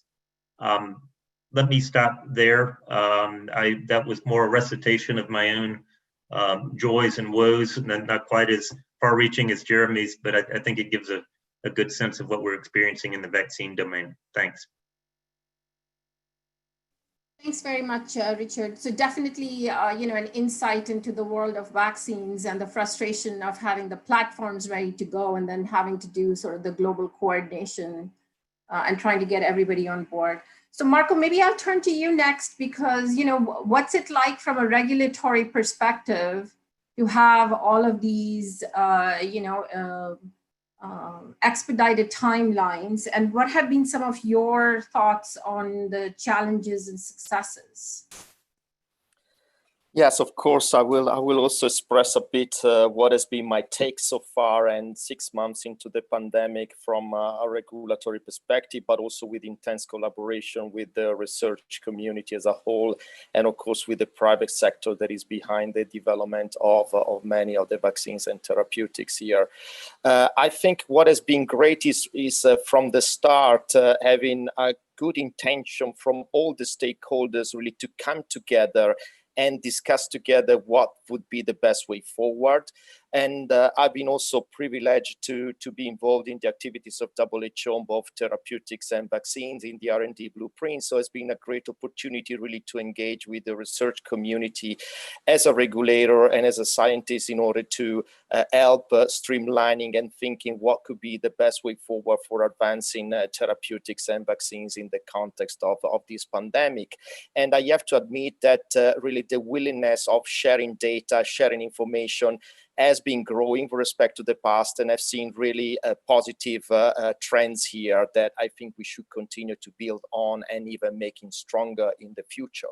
As a regulator also, it's very important that also within the regulatory community that there is a good understanding as a minimum, or even good agreement on the way forward, because we always understood how it is important that regulators are aligned in a crisis like this one in terms of what are the requirements and what can be done here that is different than how normally we would operate, and what are our standards and requirements to developers.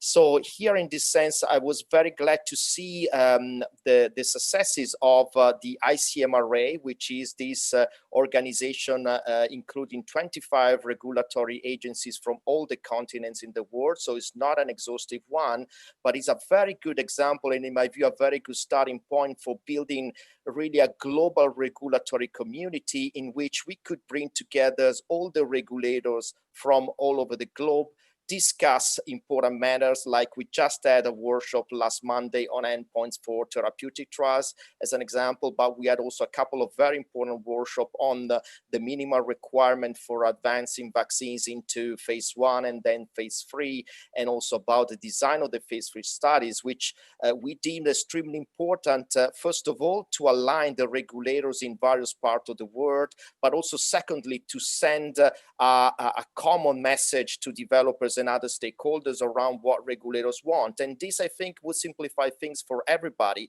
and can allow then the development of the vaccine and the therapeutic to advance as swiftly as possible in order to get an approval at the end of the day, not just in 1 or 2 regions, but all over the world, and really addressing the need and allowing access also in all countries that require these vaccines and therapeutics. So I think from this perspective, really great advancement, great successes, and we really want to build on this and expand this. And I said also maybe to increase also the collaboration between the regulators and the scientific community, as normally our developers, so the private sector is used to engage with the regulators, not as much the researchers and the scientists themselves. But here clearly what we've seen is that the value of having a more broader coming together and discussion within the scientific community, and not just, bilateral interaction between developers, regulators, scientists, developers, and scientists. So really we have to build on this and to increase our capability of having a more joined and harmonized discussion on the way ahead for advancing the vaccines and therapeutics. Maybe on the downside, I think Jeremy alluded to the fact that we've seen a couple of large clinical trials that have delivered already important data, but on the other side, we've seen really a tremendous fragmentation in the clinical studies and duplication even, because, if there is fragmentation, but at least complementarity, maybe something good could come out. But here was even duplication with studies that we knew from the start were not leading to any useful results. And therefore, this is for me one of the biggest areas that needs some reflection to think about what we can do in order to improve this in the future, and making sure that there is a more coordinated approach and that larger and useful study will be conducted. And maybe my last point on the science is that just yesterday came out a paper from an in vitro study with hydroxychloroquine using the right cell lines, which was the epithelial lung cells, showing that hydroxychloroquine is ineffective. And I remember very well in February when we met in Geneva to discuss the R&D for therapeutics, and we were advocating for having such preclinical studies done at the earliest in order to inform them the large clinical trials. And unfortunately, these in vitro studies are coming after the large studies have been conducted. And I think this is an area that we need to address, we need to adjust, we need to be sure that whatever is bring into the clinic in large clinical trials is supported by sufficient proof of concept from preclinical studies or other pharmacology studies, or there is a risk really of misusing the patients and not doing the right study for the benefit of all of them and for the drugs that we need tomorrow. So I think I will stop here. Thank you. Thank you, Marco. Yes, very thoughtful. The up and downside of trying to do expedited work, is frustrating, but also leading to innovation. So Yazdin, I guess I'll ask you to ask the next set of questions, regarding some of the global efforts. Thanks, Charu. So my first question will be to Sumia. So first of all, hello, Sumia.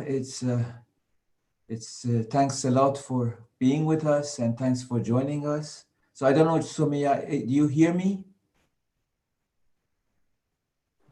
Yes, I do. I do, Yazdan. Hello. Yeah, it is a pleasure to have you. Thank you for being there. And I wanted also to echo what Jeremy said to you and to WHO for all the great job that has been done during this epidemic. And it's not easy to be in the front line.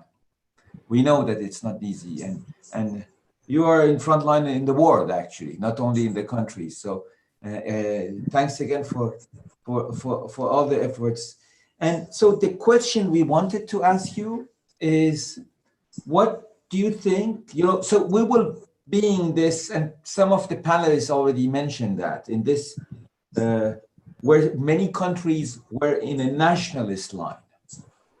And not only there were fragmentations that Marco said, but there was also this nationalist line, which could be sometimes understandable within an epidemic. So the question is, what key research question would benefit from an international scale effort over those other questions that can be addressed nationally? So the idea is to have an equilibrium between national and international, and then to say this should be international.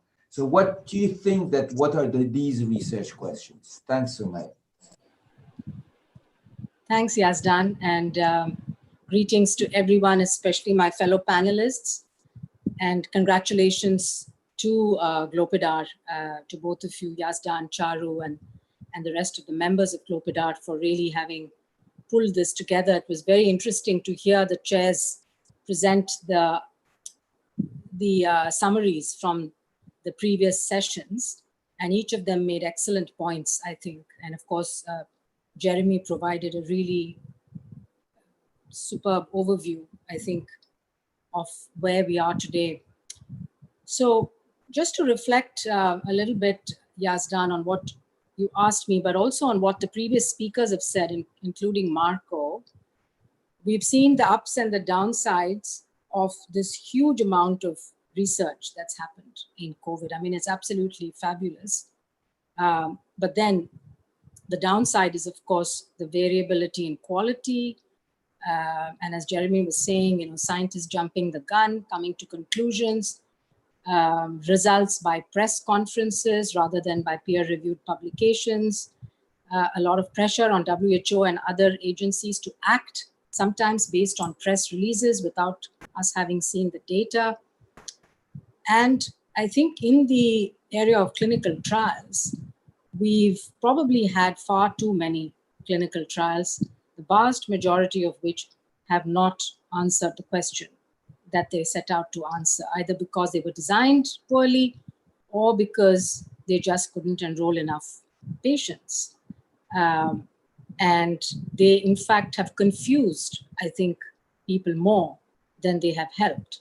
And so I think the first thing I would like to, the lesson that I learned is it's better to have far fewer but well-coordinated, well-designed clinical trials that are designed in a way that's, that is adaptive, setting up a platform where you can include new products as they come along.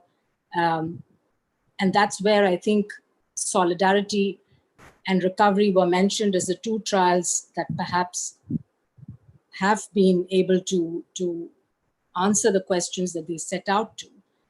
There's, of course, a big difference between the two. The recovery trial took off really fast. It benefited from the core protocol that was developed by WHO expert groups. It benefited from the NHS having this wonderful network of hospitals and being able to link research into clinical settings. The Solidarity trial, on the other hand, is a multi-country trial currently with about 35 countries spread across all the different regions, with an international governance body, a steering group, a central data safety monitoring board, and has a democratic way of functioning, of course, with all the PIs serving on the steering group, and has now finished with the first round of drugs that needed to be tested, and is now exploring options. Now, it would have been great to have a pipeline of products, as Marco was saying, which had not by now gone through the preclinical evaluation, perhaps phase 1 if it was a new drug or a new compound, and then be ready now for inclusion in these phase 3 trials. But we're not there yet. So I think this speaks to a little bit further for the need for global collaboration between the scientists who do the preclinical work. A lot of it, we know, is done in companies. They have a lot of compound libraries. Some of them have made them available for screening. And the Therapeutics Accelerator is looking at doing exactly that.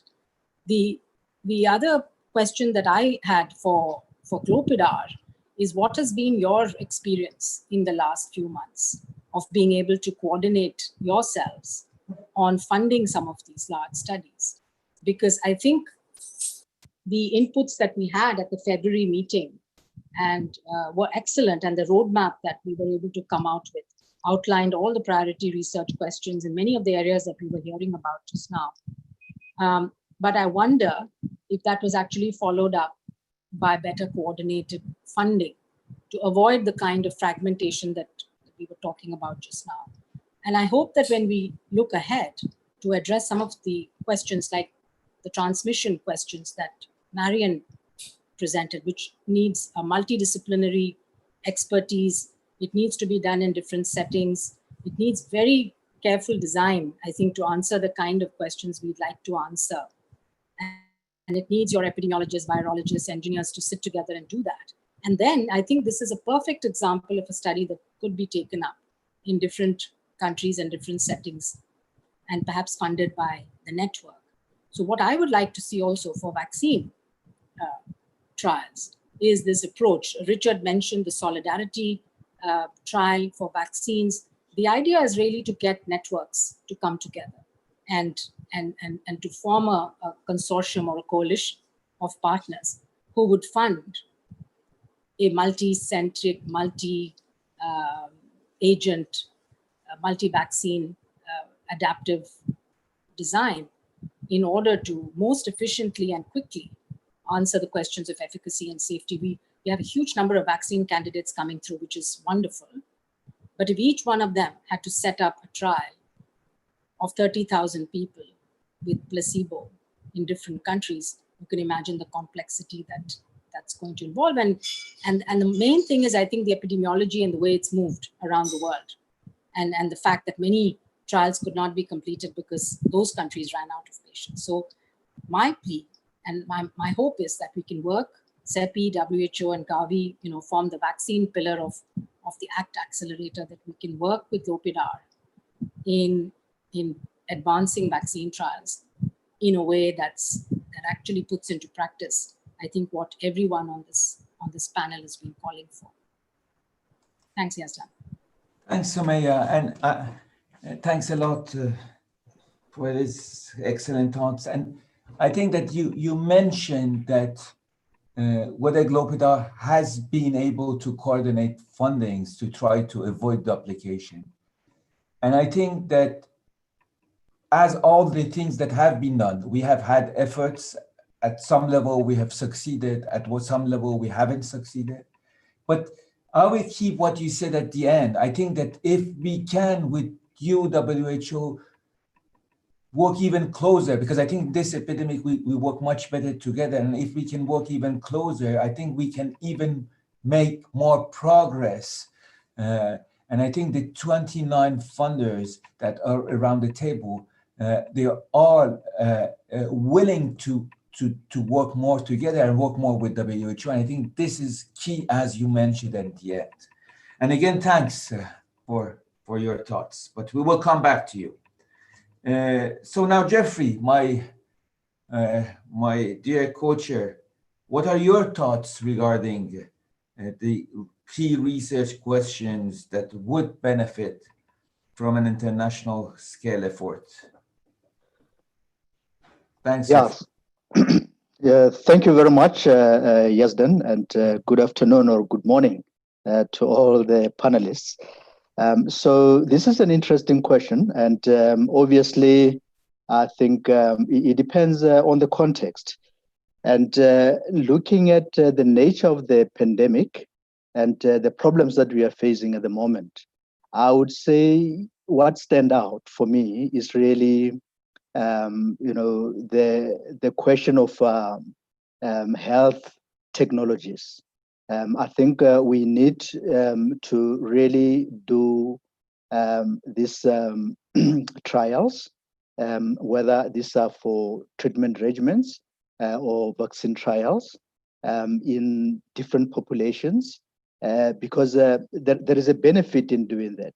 At the end of the day, you don't really need a health solution that has been tested in one geographic area, and you don't know how it performs in other populations.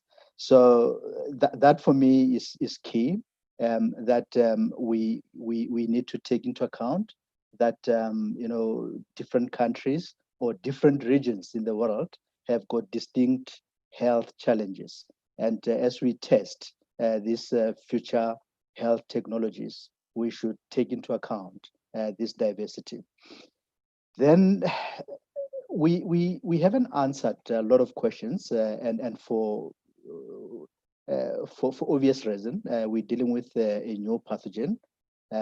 But in my opinion, I think we still need to answer the question of the origin of the virus, because if we are able to do that, we will be able to probably predict and combat future epidemics if we know the source of this virus. The other area that is pertinent is the area of the natural history of the disease, because a lot is not known, and it appears as if this virus behaves differently in different geographic areas. You'll find that in some areas, children can be affected, even if it's not a significant number, but children can show some symptoms. And in other areas, you'll find that very, very few children get affected. And even if they contract the infection, then the outcome of infection is just minimal and insignificant. So the natural history of the disease is still important to address. And I think every country will have its own distinct health challenges in addition to that, to try and address the virus in context of their own distinct health challenges. So that's how I see it, Yazdan. Thanks a lot, Jeffrey, and thanks for your thoughts. And I think that different settings, different priorities, that is also extremely important to be actually kept in mind. So next to Barbara. Thanks, Barbara. So the same question, actually, Barbara, on the key research questions that would benefit from international scale efforts, and also maybe to also ask you, I tried to respond in part, but to also respond to maybe the question by Sumia on the role that GloPID-R can do to try to actually make this better happen. Thank you, Yazdan. Good morning and good afternoon, or even good evening, everyone. So it's a bit difficult to come in at this stage and finding something to say that has not been said before. But I would say that in terms of research questions that would benefit from international collaboration, one has already been mentioned. There is these larger scale clinical trials whether it's on therapeutics or on vaccines that have to be coordinated worldwide. And that links then immediately to the points that were raised in the previous panel discussion, is agreeing on standards and endpoints. And whether you then have one sponsor or multiple sponsors for those trials, as long as everyone can agree on what is meaningful and should be measured over time, that would be a huge step ahead.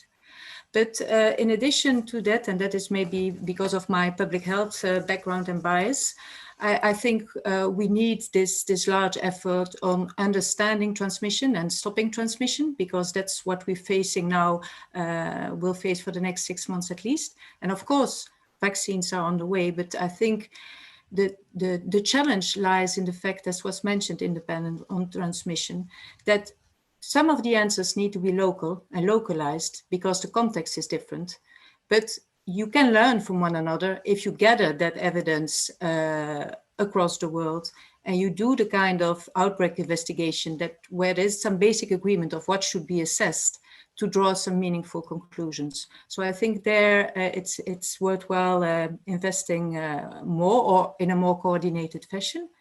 And then something that we have not really in the context of GloPID-R discussed, but it's everything related to, and maybe I'm optimistic, but recovering from the pandemic, the effect, the long-term effect on communities, on individuals, on societies.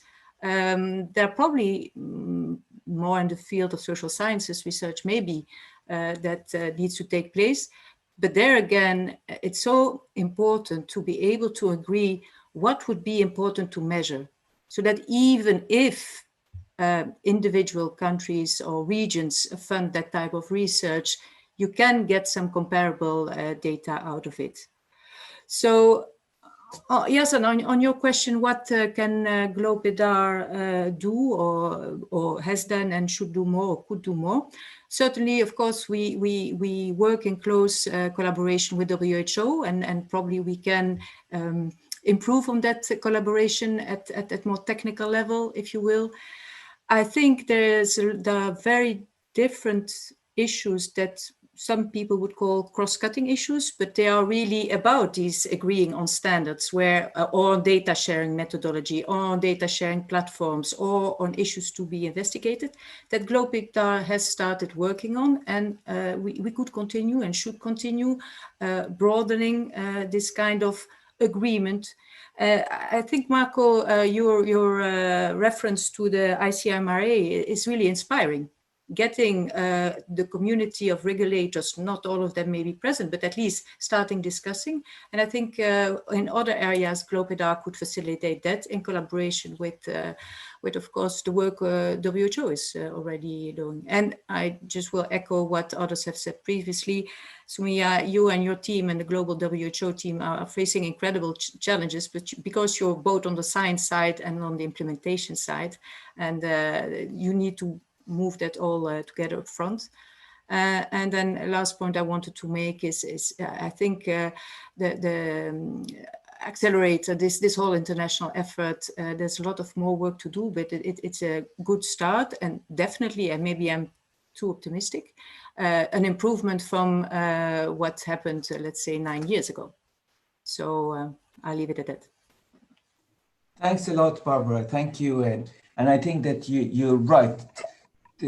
All the speakers in this small group emphasize on the importance of international clinical trials, which is key, I think, to work together, not to duplicate, not fragment.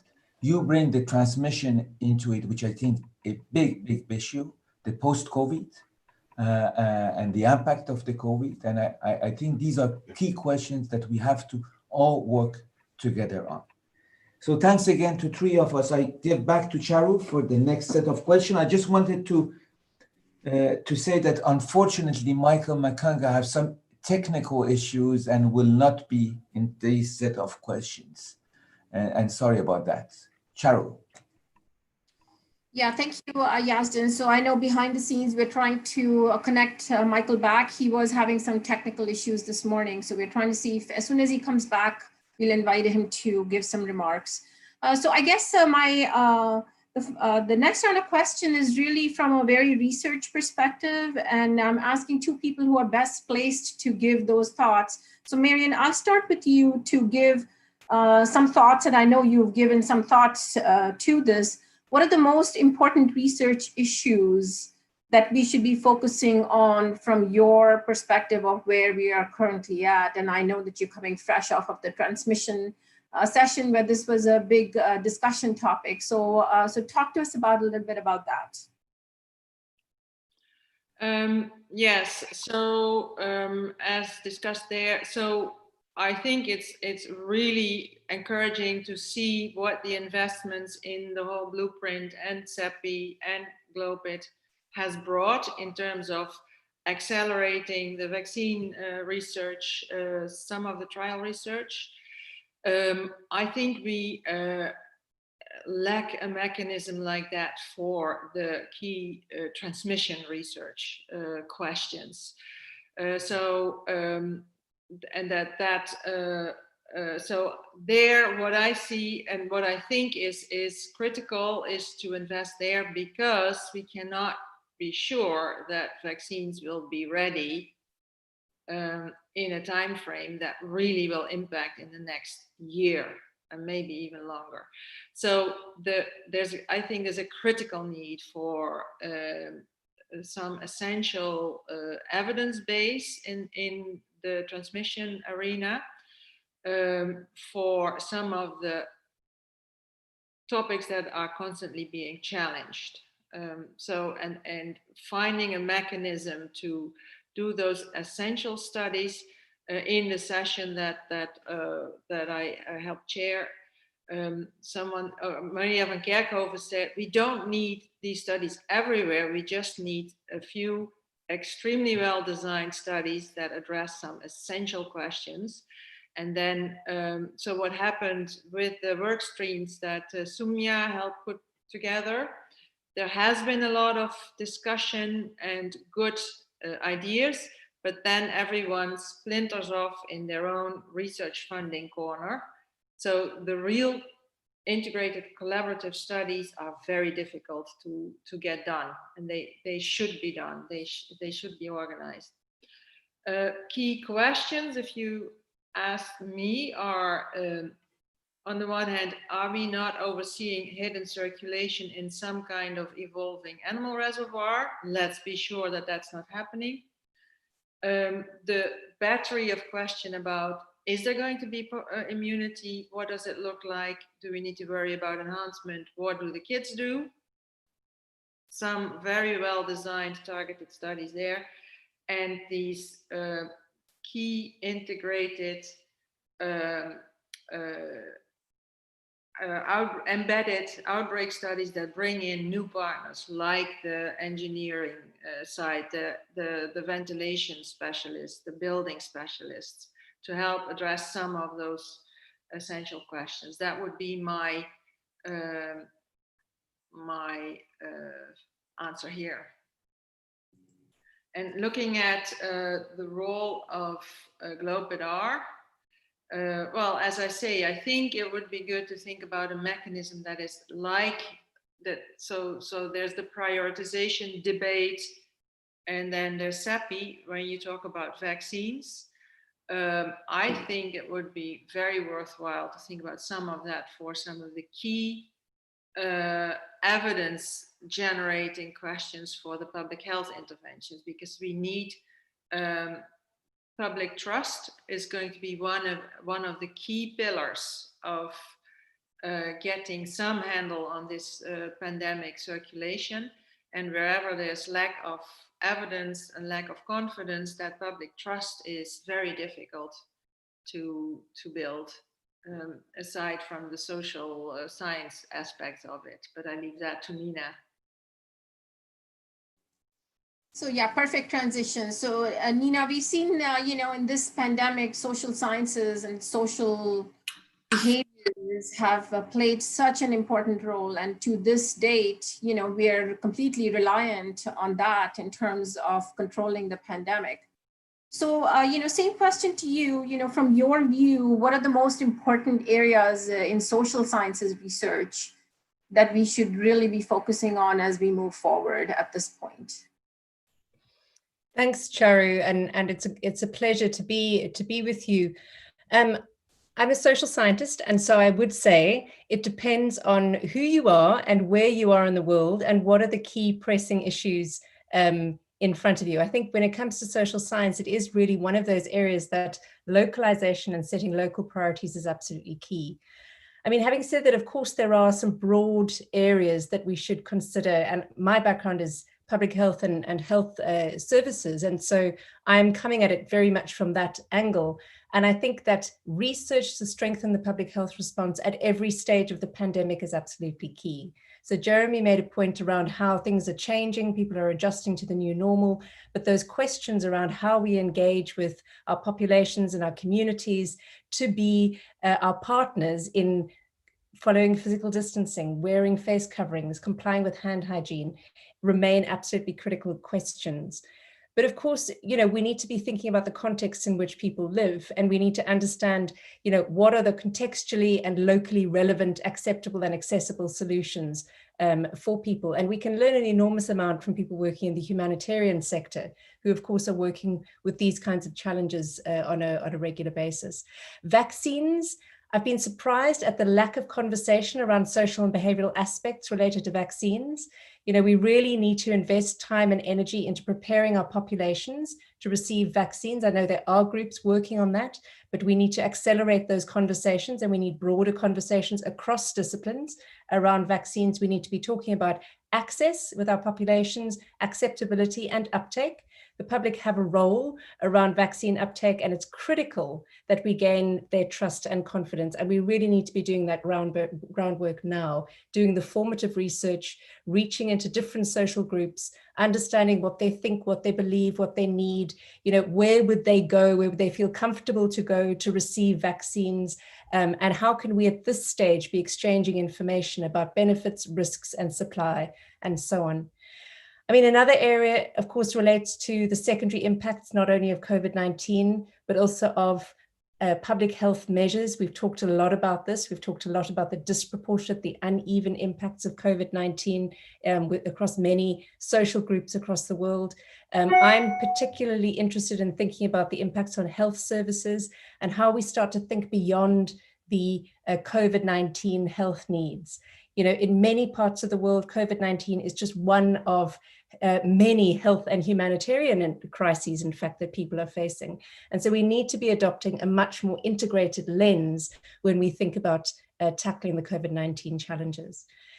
And finally, I think what I would say is that this is not just about what research is done, but it's also about how it's done and how it's used. And so we need to think not just about the evidence that's produced. I think at the moment there are over 500 social science studies that have been funded that have been recorded on the UK CDR tracker. And we need to think about the back end of that research. How do we get that evidence to the decision makers in a form that is usable to them and useful to them? And I think that there are many questions around the uptake of evidence in this response. There's many ways that evidence has been used. We need a better understanding around that. And I don't think it's necessarily the sole responsibility of research teams to be doing that. So that would be sort of my overview, my perspective, but I would say that from the session on Tuesday with the social sciences that Christy and Ken led, there was a very strong call for localization of agendas and for research priorities to be specified by affected communities. And I think that is right and fitting at this time of the pandemic. Thanks. Thanks, Nina. Very thoughtful as usual, and really some key points here. So Yasin, I'm going to hand over to you to do the sort of the quick round of the specific questions before we go to the audience. So if you want to get going on that. Yeah, thanks, Charu. So basically now the idea was to ask you a quick question. So if you can respond really to them less than 3 minutes, actually, it would be great, because I think it is great and we have very interesting discussions, but I think also it's important to get to some of the panelists' questions, so it will be great. So I will start then with Marco. So Marco, basically we talked about this fragmentation of the clinical trials data, and we talk about, of course, what is, as Nina said, it's not only clinical trials and vaccine and treatments and therapeutics, but for you as a regulatory agency, actually mostly for clinical trials around safety and efficacy. And the question is what you and also at the national levels, maybe in discussion with you, we can do around the globe to try to coordinate at the level of the regulatory authorities, maybe better and more robust evidence to be obtained from these trials to expedite approval for vaccine and treatments. So what are your thoughts regarding that? Yeah, that's a very important topic, but also a difficult one. And of course, you know, we are talking here about the global situation, but I can tell you in Europe, we miserably failed in trying to avoid that a huge amount of small trials were approved by the national authorities without really thinking about what you will get at the end of the day. So the problem is that regulatory authorities, particularly in a crisis like this, but I would say in general, should look very careful at what the trial is trying to achieve and whether it will be providing important information on safety and efficacy that could lead then to an approval of a therapeutic or a vaccine. Otherwise, we may think that this is a bit of a wasted effort. And sometimes the authorities that approve clinical trials don't take this whole picture into account and just, you know, base the decision on whether there is sufficient protection of the participant in the trial, but not thinking about the big picture and what you will get out of this trial.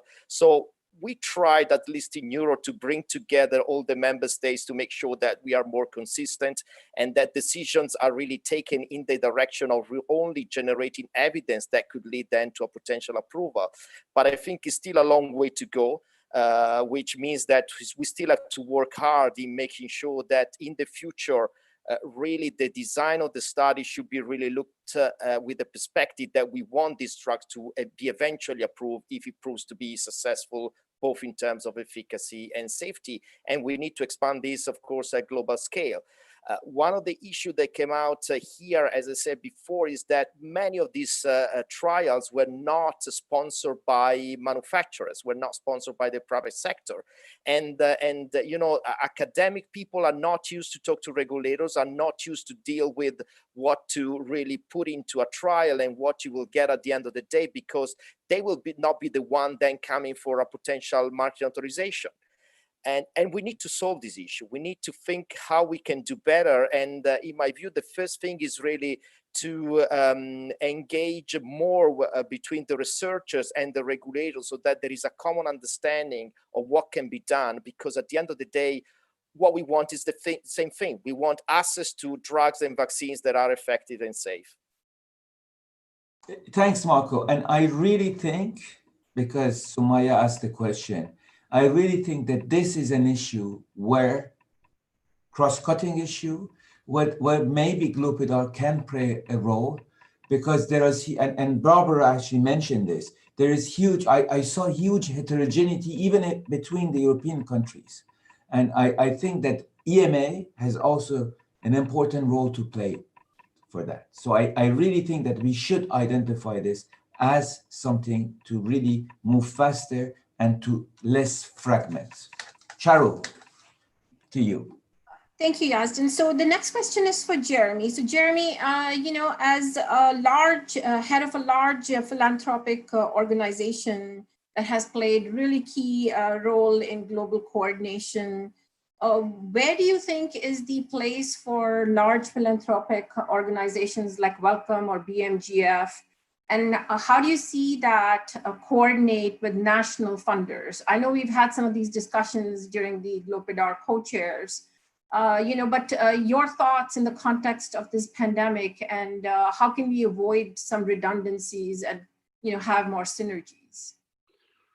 Yeah, thanks. I'm perhaps going to talk about what I think philanthropy should do, not necessarily what it has done, because I think this event, which we hope will be one in 100 years, but may not be, has to force all of us to challenge what we're doing and ask whether it's the right things. And if we go back after this, whatever after this means, and whenever that is, to the way we were doing things before, we'll have learned nothing. So I think it's more about what philanthropy should do. I think philanthropy is there to do a number of different things. One is to work quickly. And philanthropy should not be bureaucratic, because we fully appreciate that government funding that is taxpayers' money has to have a certain degree of bureaucracy and checks and balances. Philanthropy doesn't necessarily have to have that. And we're not big enough to do what government funders can do. But what we can do, or at least we should be able to do, is move quicker with less bureaucracy. We should be able to take greater risk. We should be able to do it longer term, that is beyond the political cycle. We should be willing to partner with others transnationally, because national funders often can only fund within their own jurisdictions, and that is a limitation we have to respect. Philanthropy doesn't have to be limited by that. Philanthropy should be able to work across all sectors, whether industry, academia, government, civic society, or others.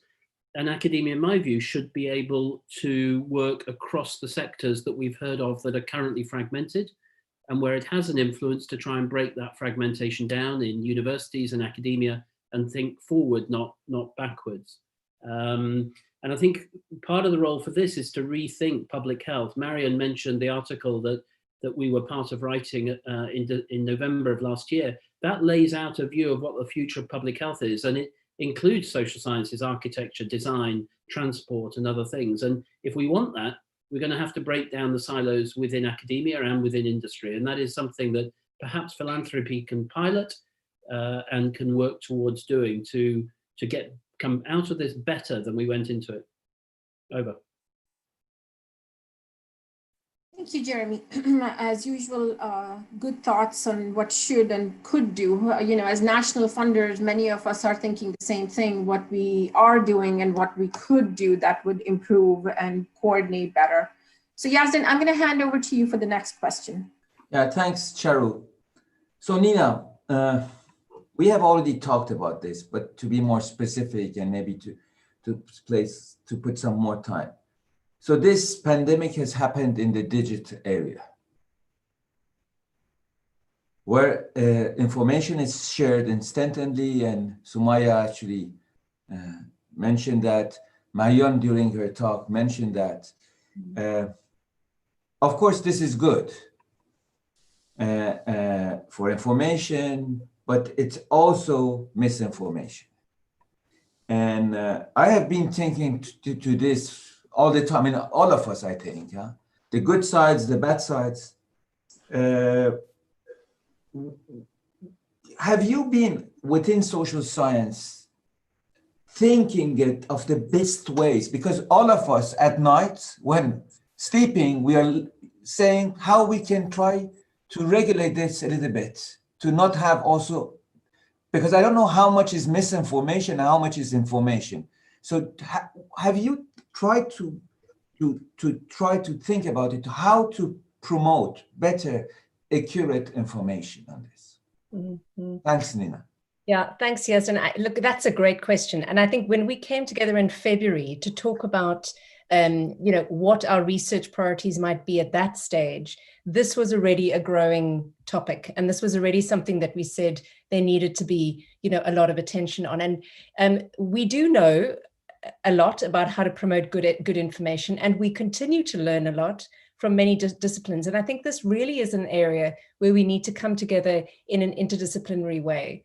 In fact, this month, the WHO has hosted a conference doing exactly that. They brought together researchers and practitioners from many different disciplines, from media science, epidemiologists, data scientists, applied mathematicians, engineers, and so on, to look at these kinds of questions and to really advance the field in thinking about how we develop a common language across these disciplines and how we can tackle the infodemic.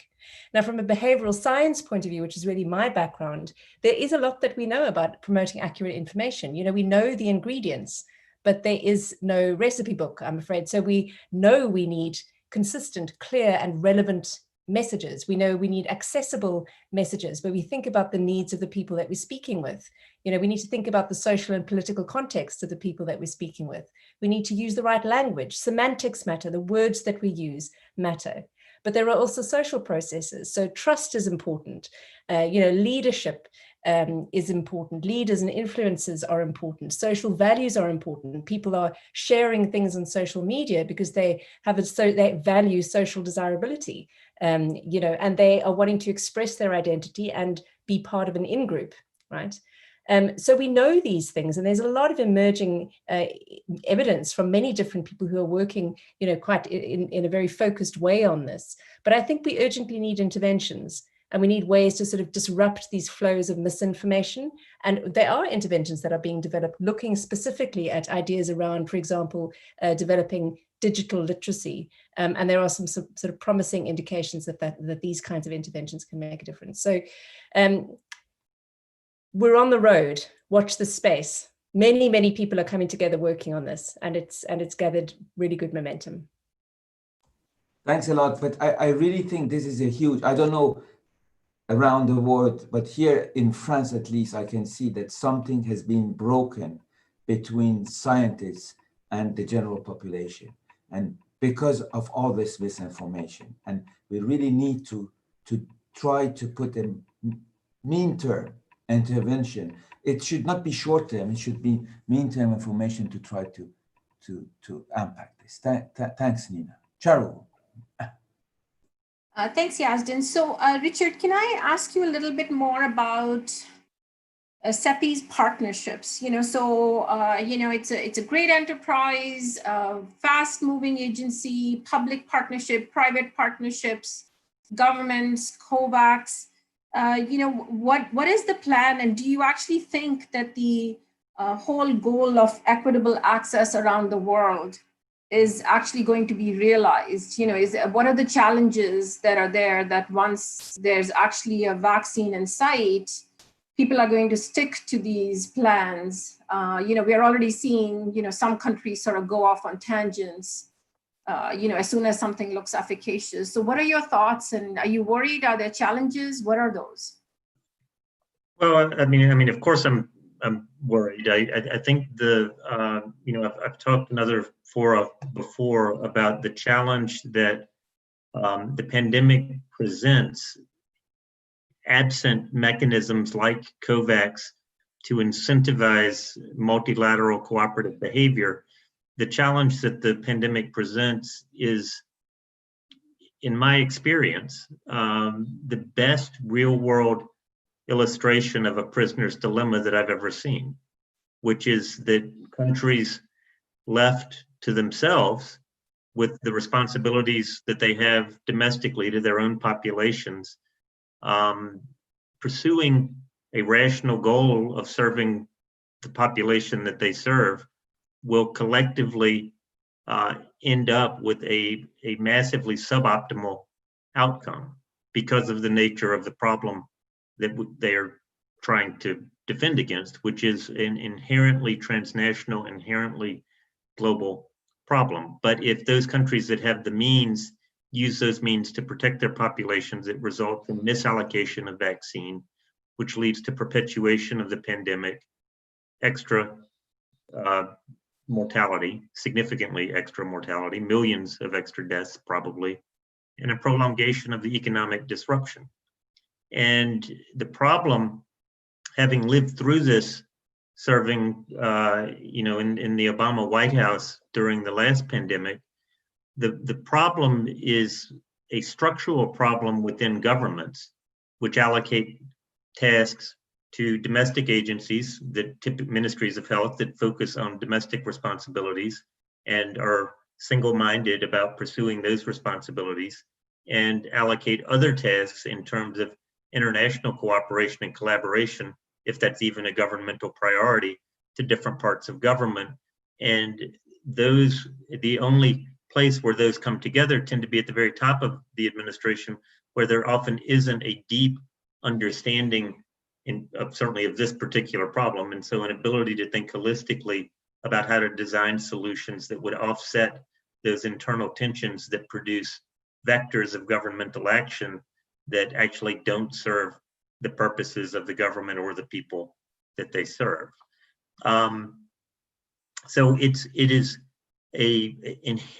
inherent to the way we have organized ourselves globally that we would face this prisoner's dilemma, and it will take, enlightened leadership, brave leadership, and concerted action to promote multilateral cooperative solutions. I mean, one of the things that I have said about the vaccine is why are we developing the vaccine?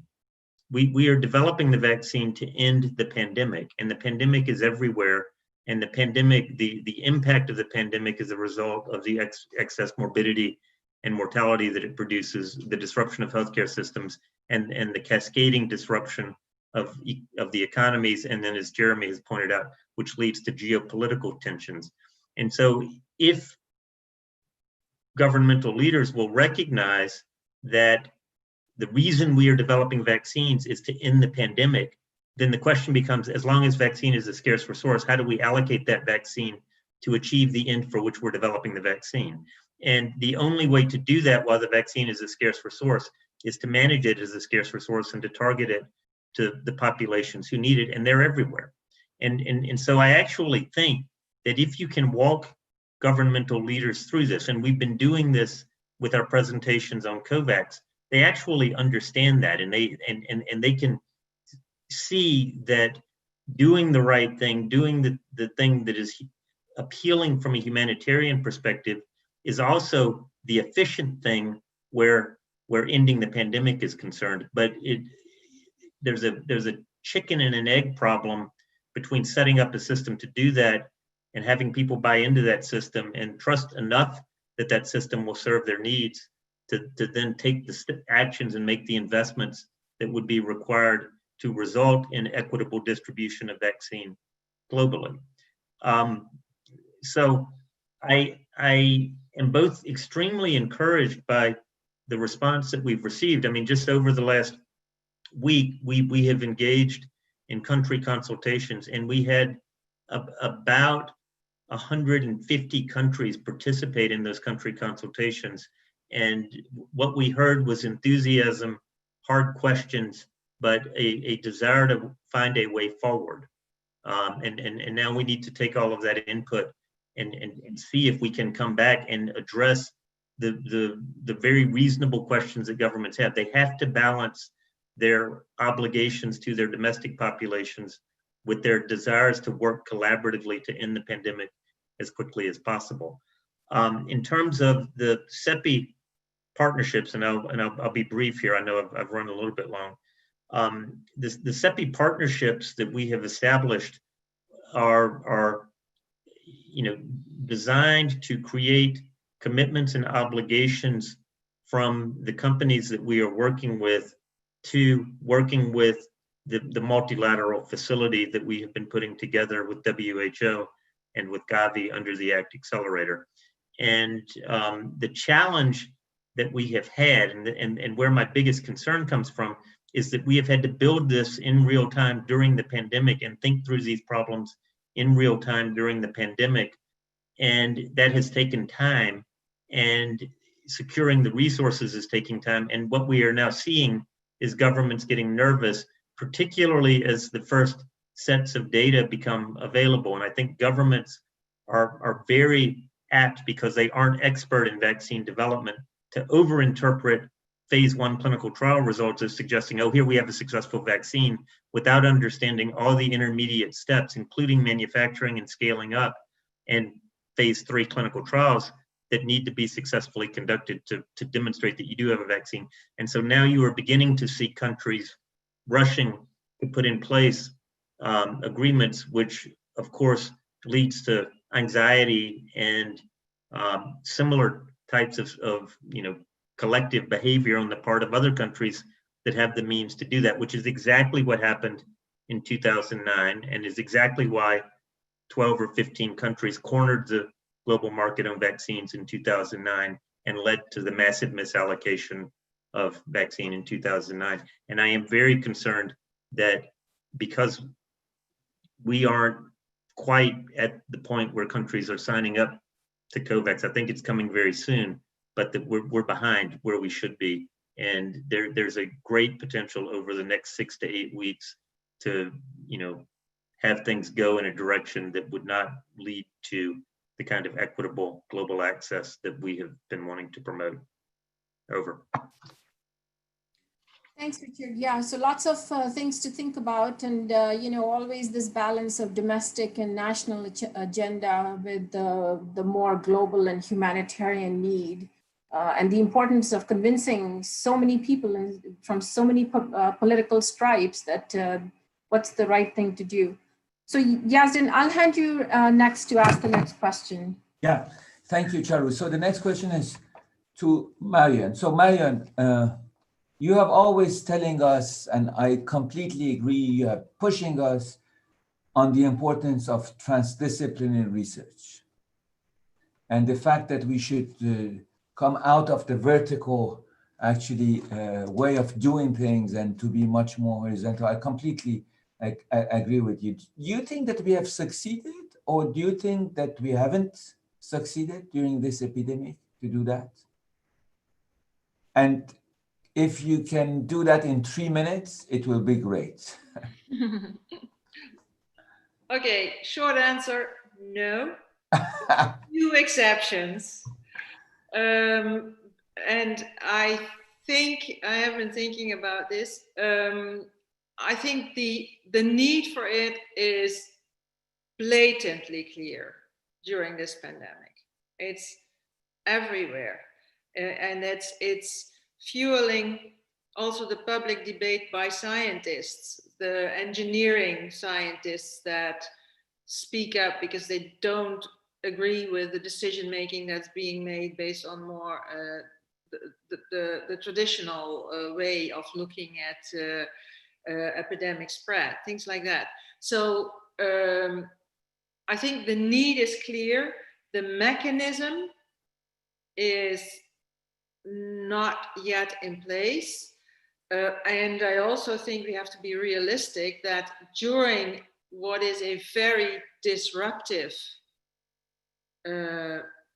period, it's extremely difficult to start doing multidisciplinary, because multidisciplinary takes time. It means you have to get used to each other. You have to start understand what are you saying? That's crazy. I don't get it.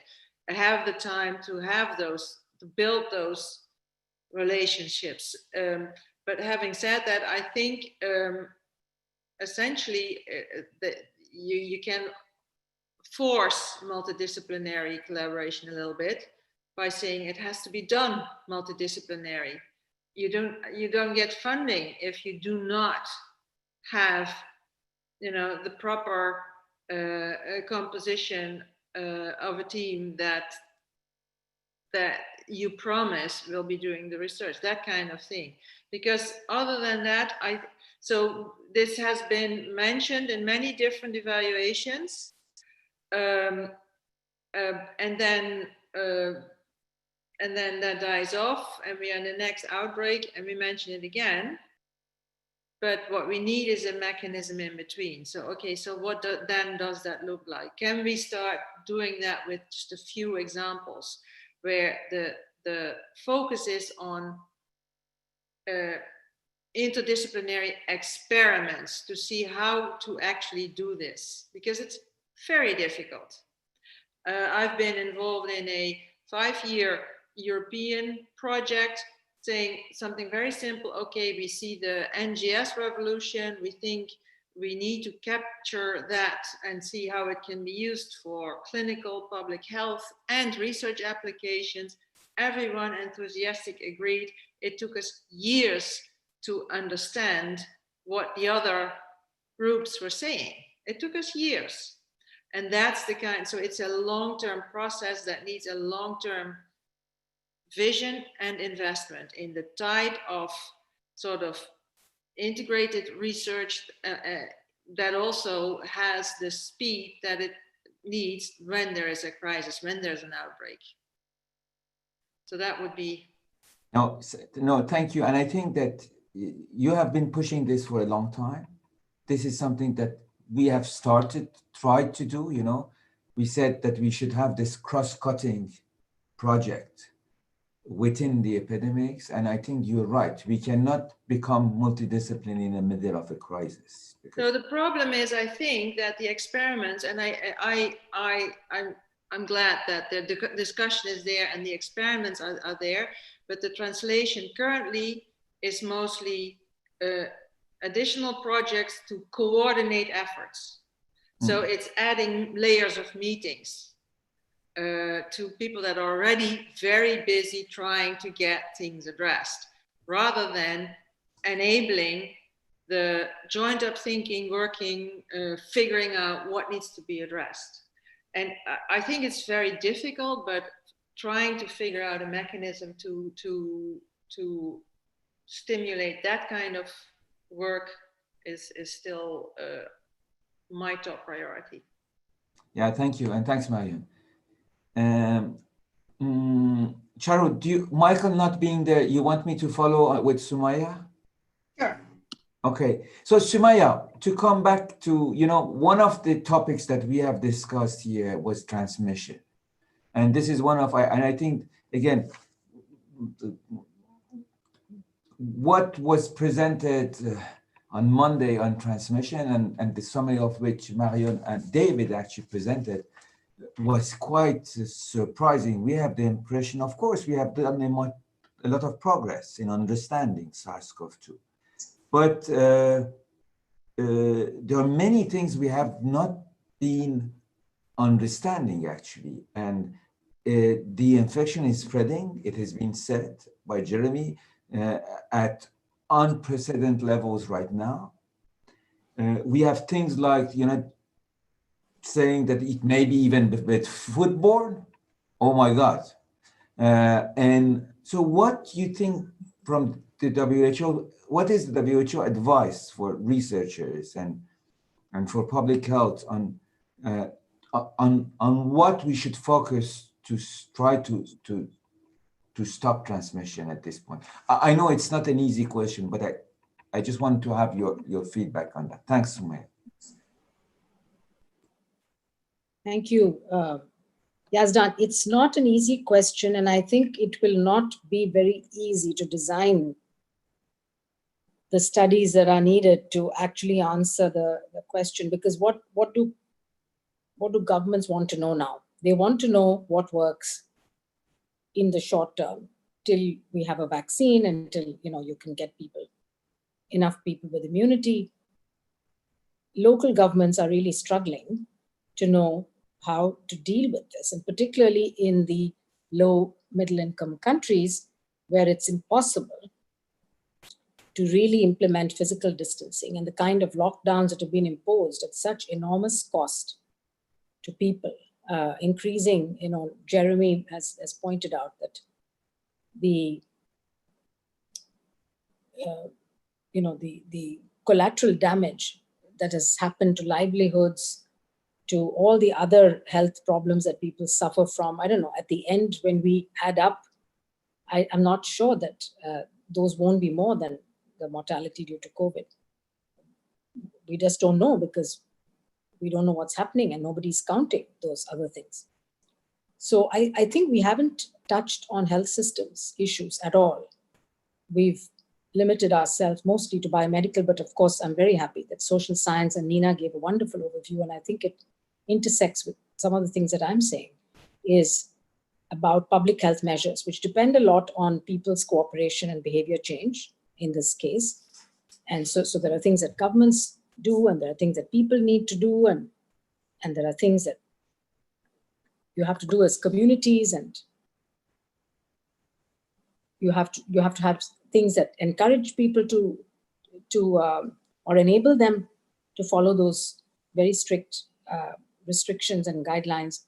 So I think if I was a commissioner of a city, or if I was heading the health department of a state, that would be my topmost question to researchers. Schools, shops, offices, public transport. How do I get these things working and back again with minimal risk to people? And I know that there have been modeling studies. In fact, we've had loads of modeling studies in this pandemic. And as my colleague Mike Ryan says, all the real epidemiologists have disappeared, or they've morphed into modelers who produce lots and lots of papers. But again, modeling really depends on the assumptions. And unless you have good data feeding those models, you don't know what you're looking at. So we've had models looking at which public health and social measures have had more impact. But I don't think we have the answers yet. We still don't know a lot about transmission from asymptomatic and pre-symptomatic people, and how we could minimize that. And then I think about immunity. Recently, I saw the results of the survey from New Delhi, where they found that 23% of the citizens of Delhi have antibodies. And it's amazing to me, because they've only had 100,000, a little over 100,000, I think 120,000 diagnosed cases and under 4,000 deaths.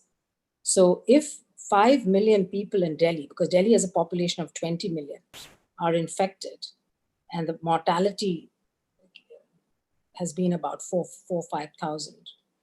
Even if there's some errors there, it can't be wildly off. You can double that. The infection fatality ratios is still around or below 0.1%. So I don't know, the test is okay, but presuming that the antibody test they used was okay, I have my doubts about that. Would really want to double check.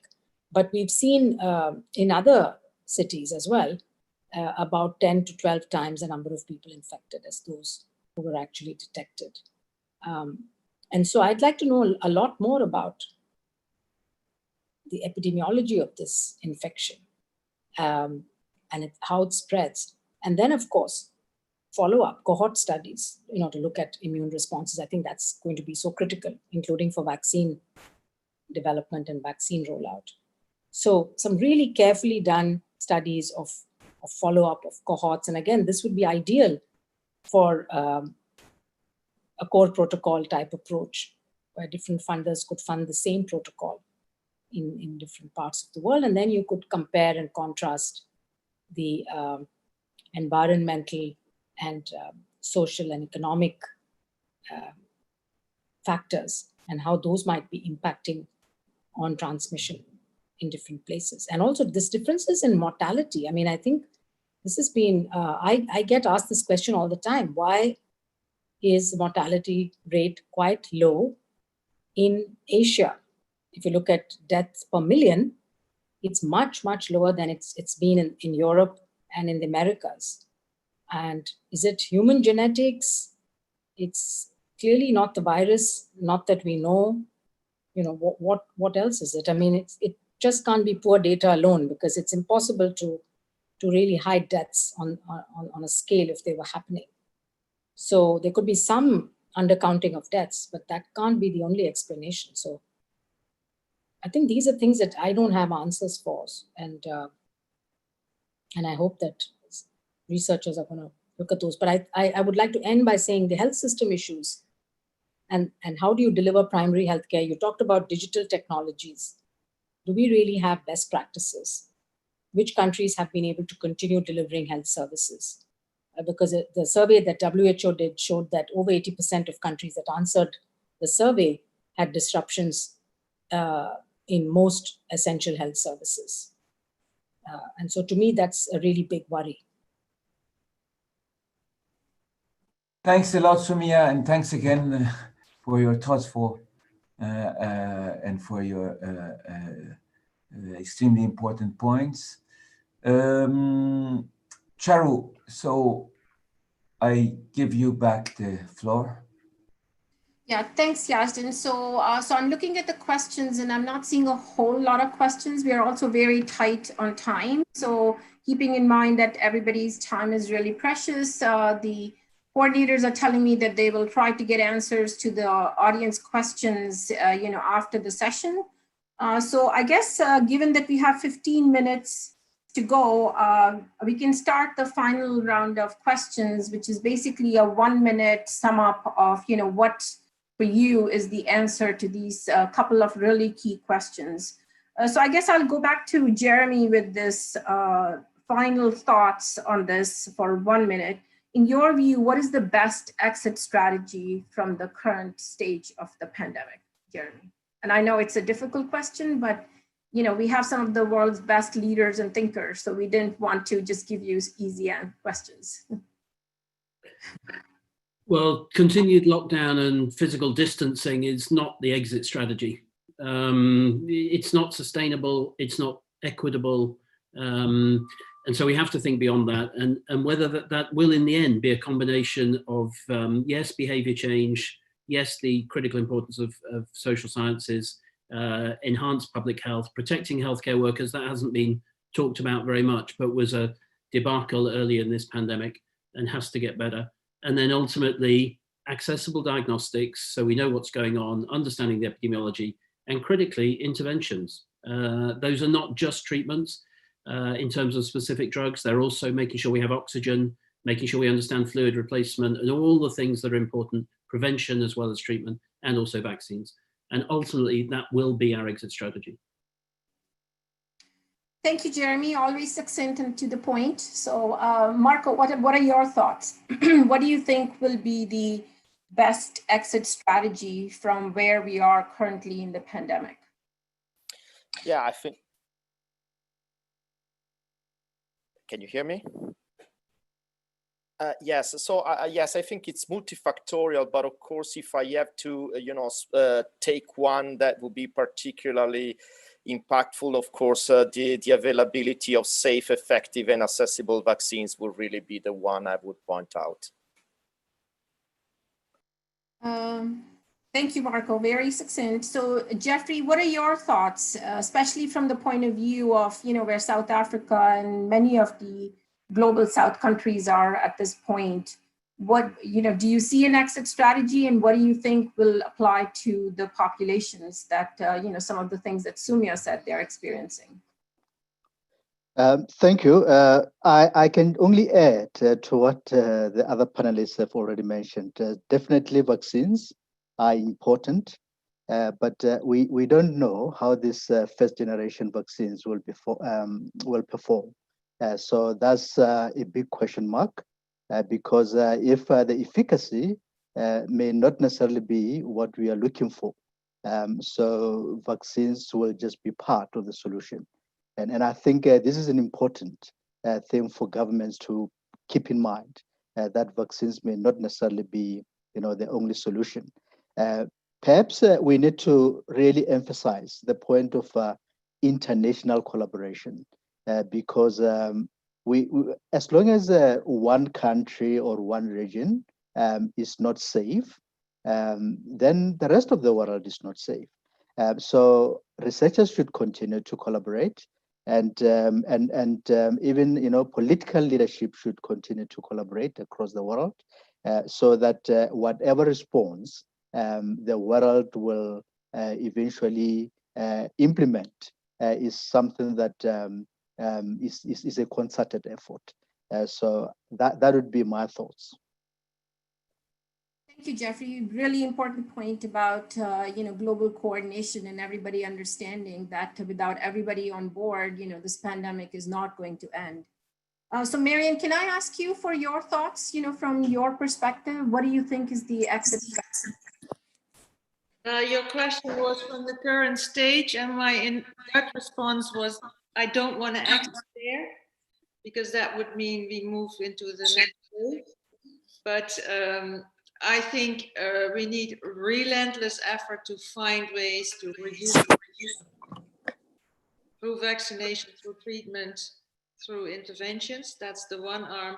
And the other arm is public trust. Invest in that somehow, because we are going to be in here for the long haul. And we need to figure out how to work with this constant debate, constant challenging in a constructive way. Those would be my two key elements. Excellent. Thank you, Marian. So Yazdin, the final question for you to moderate. Yeah, so I think that the question I'm going to ask is much easier than the question that Charu asked. So the question, so I will start with you, Soumya, actually. What would you tell the 29 and even more, because there are not only funders here, who attend this meeting, that should be their top priority at this stage of the pandemic, the research priority for the funder? Thanks, Yazdan. Well, I hope that, as we've said before, I know it's hard, it's difficult, because every funding agency has their own rules and, their own national regulations and needs.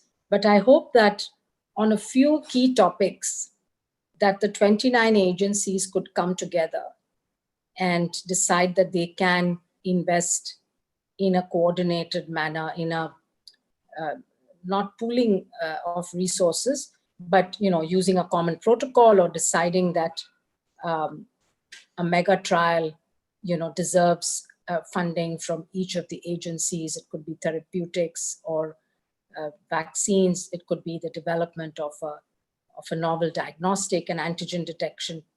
Rapid assay would be great. I mean, I think we've heard from all the sessions today, so I don't want to repeat the research priorities, but I think there are a few global questions that came up that we need to know, and it does not have to be done in every country,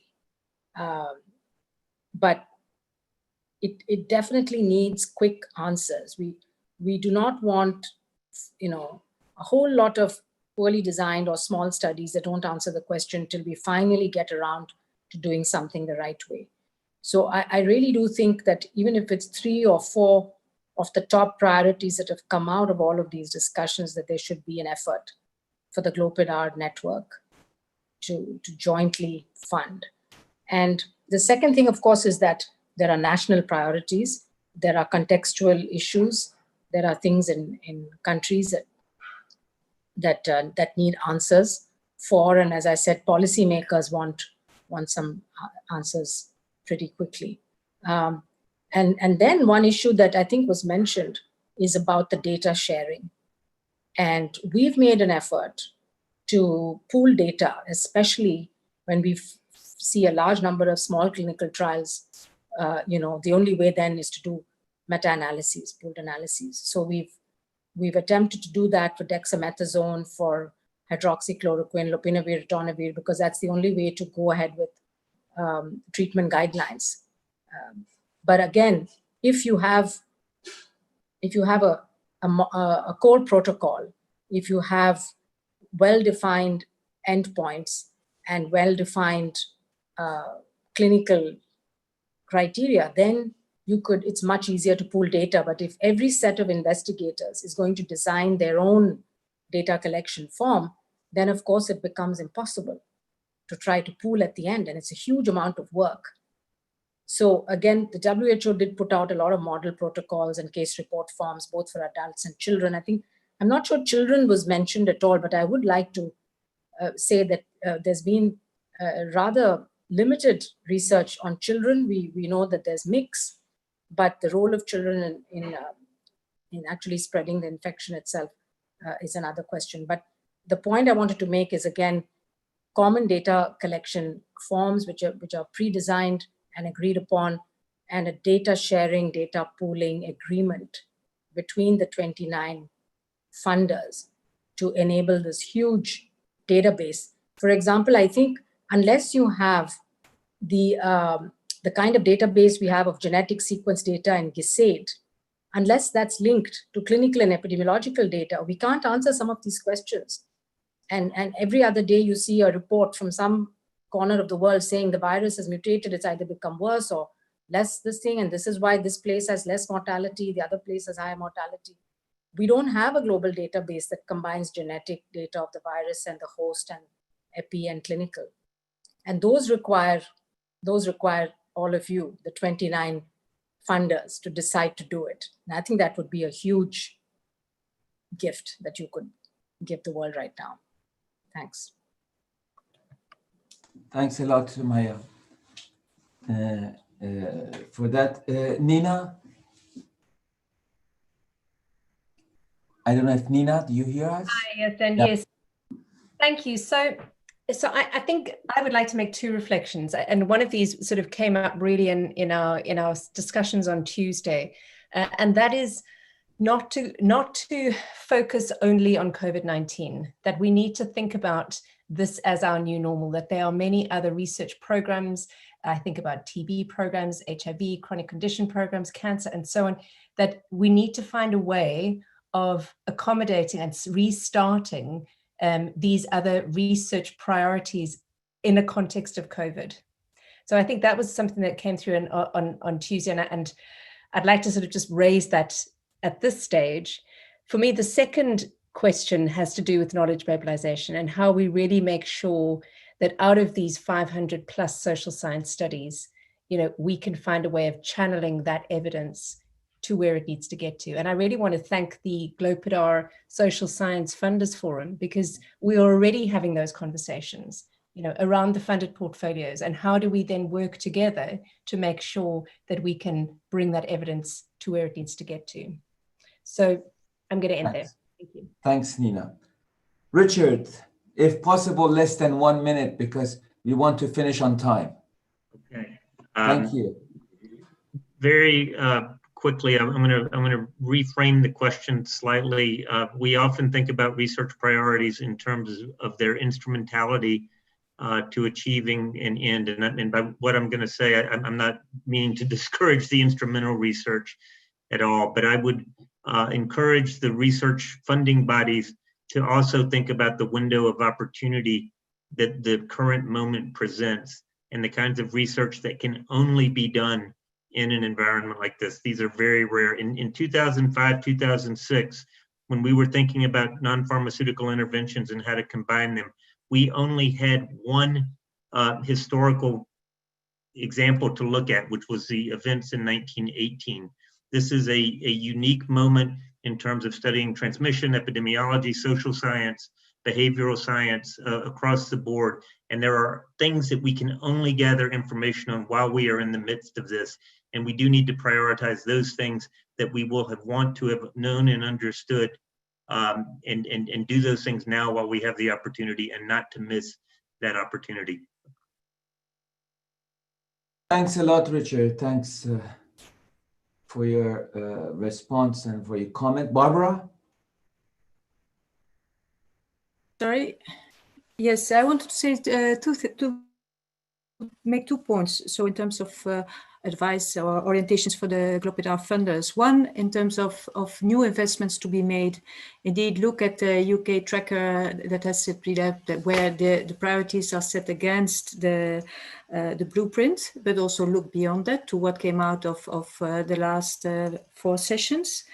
But then in terms of the investments made so far already by the groups, we need to do more in terms of overcoming some of the barriers. So it is about discussion on these standards and the endpoints. It is also about data sharing. We've set up a data sharing infrastructure, but other funders have done so as well. And we need to capitalize on these investments and make them work together. Mayan mentioned this need for transdisciplinary research, and we need as funders to make it happen by asking this to be done and facilitating that process, and that is something that we can discuss together. The work cohorts were mentioned, and that is an unexplored area in terms of mapping so far. What are the cohorts that are out there? So basically it's 2 things about new investments. Let's make them strategic and capitalizing on the investments made so far. And then for those investments already done at multinational level, work towards moving the field towards making better use of the data that are collected. And as was mentioned as well, I think it's important to look at the health systems component of things, and that's a whole area of research where lots can be done. So these would be my takeaways. Thanks a lot, Barbara. Thanks to everyone. I'm going to give the floor to Charu to end with the closing remarks. I wanted to, before that, thanks really everyone. I think there were great discussions, and I wanted also to really thank those behind the scene, Gail, Josie, Claire, Evelyn, Debbie, last but not least, Geneviève, Abdel, Jason, Debbie, everyone. Really thanks a lot for all your work during the last, and specific thanks to Charu for a huge amount of work. Thank you, Charu. Thank you, Yasin. So again, I'll add my thank you to the panelists. I know that you are sort of in the center of leading the global response to COVID. So heartfelt thank you on behalf of GloPID-R for taking the time to spend this time discussing your thoughts with us. We really appreciate it. And you can rest assured that we are actually taking copious notes of the forward moving agenda. So the idea was to actually come together and basically get your thoughts on where we need to go next. That will be done. I'm making my own notes, but I know that there are dedicated note takers. A lot about global coordination, team-based science, data sharing requirements, clinical coordinations, so those are all things that we as funders really need to think about, and maybe move into the next generation of funders' responsibility to encourage this rather than single PI individual-based science, which is not really working that great in terms of creating redundancies in the context of this pandemic.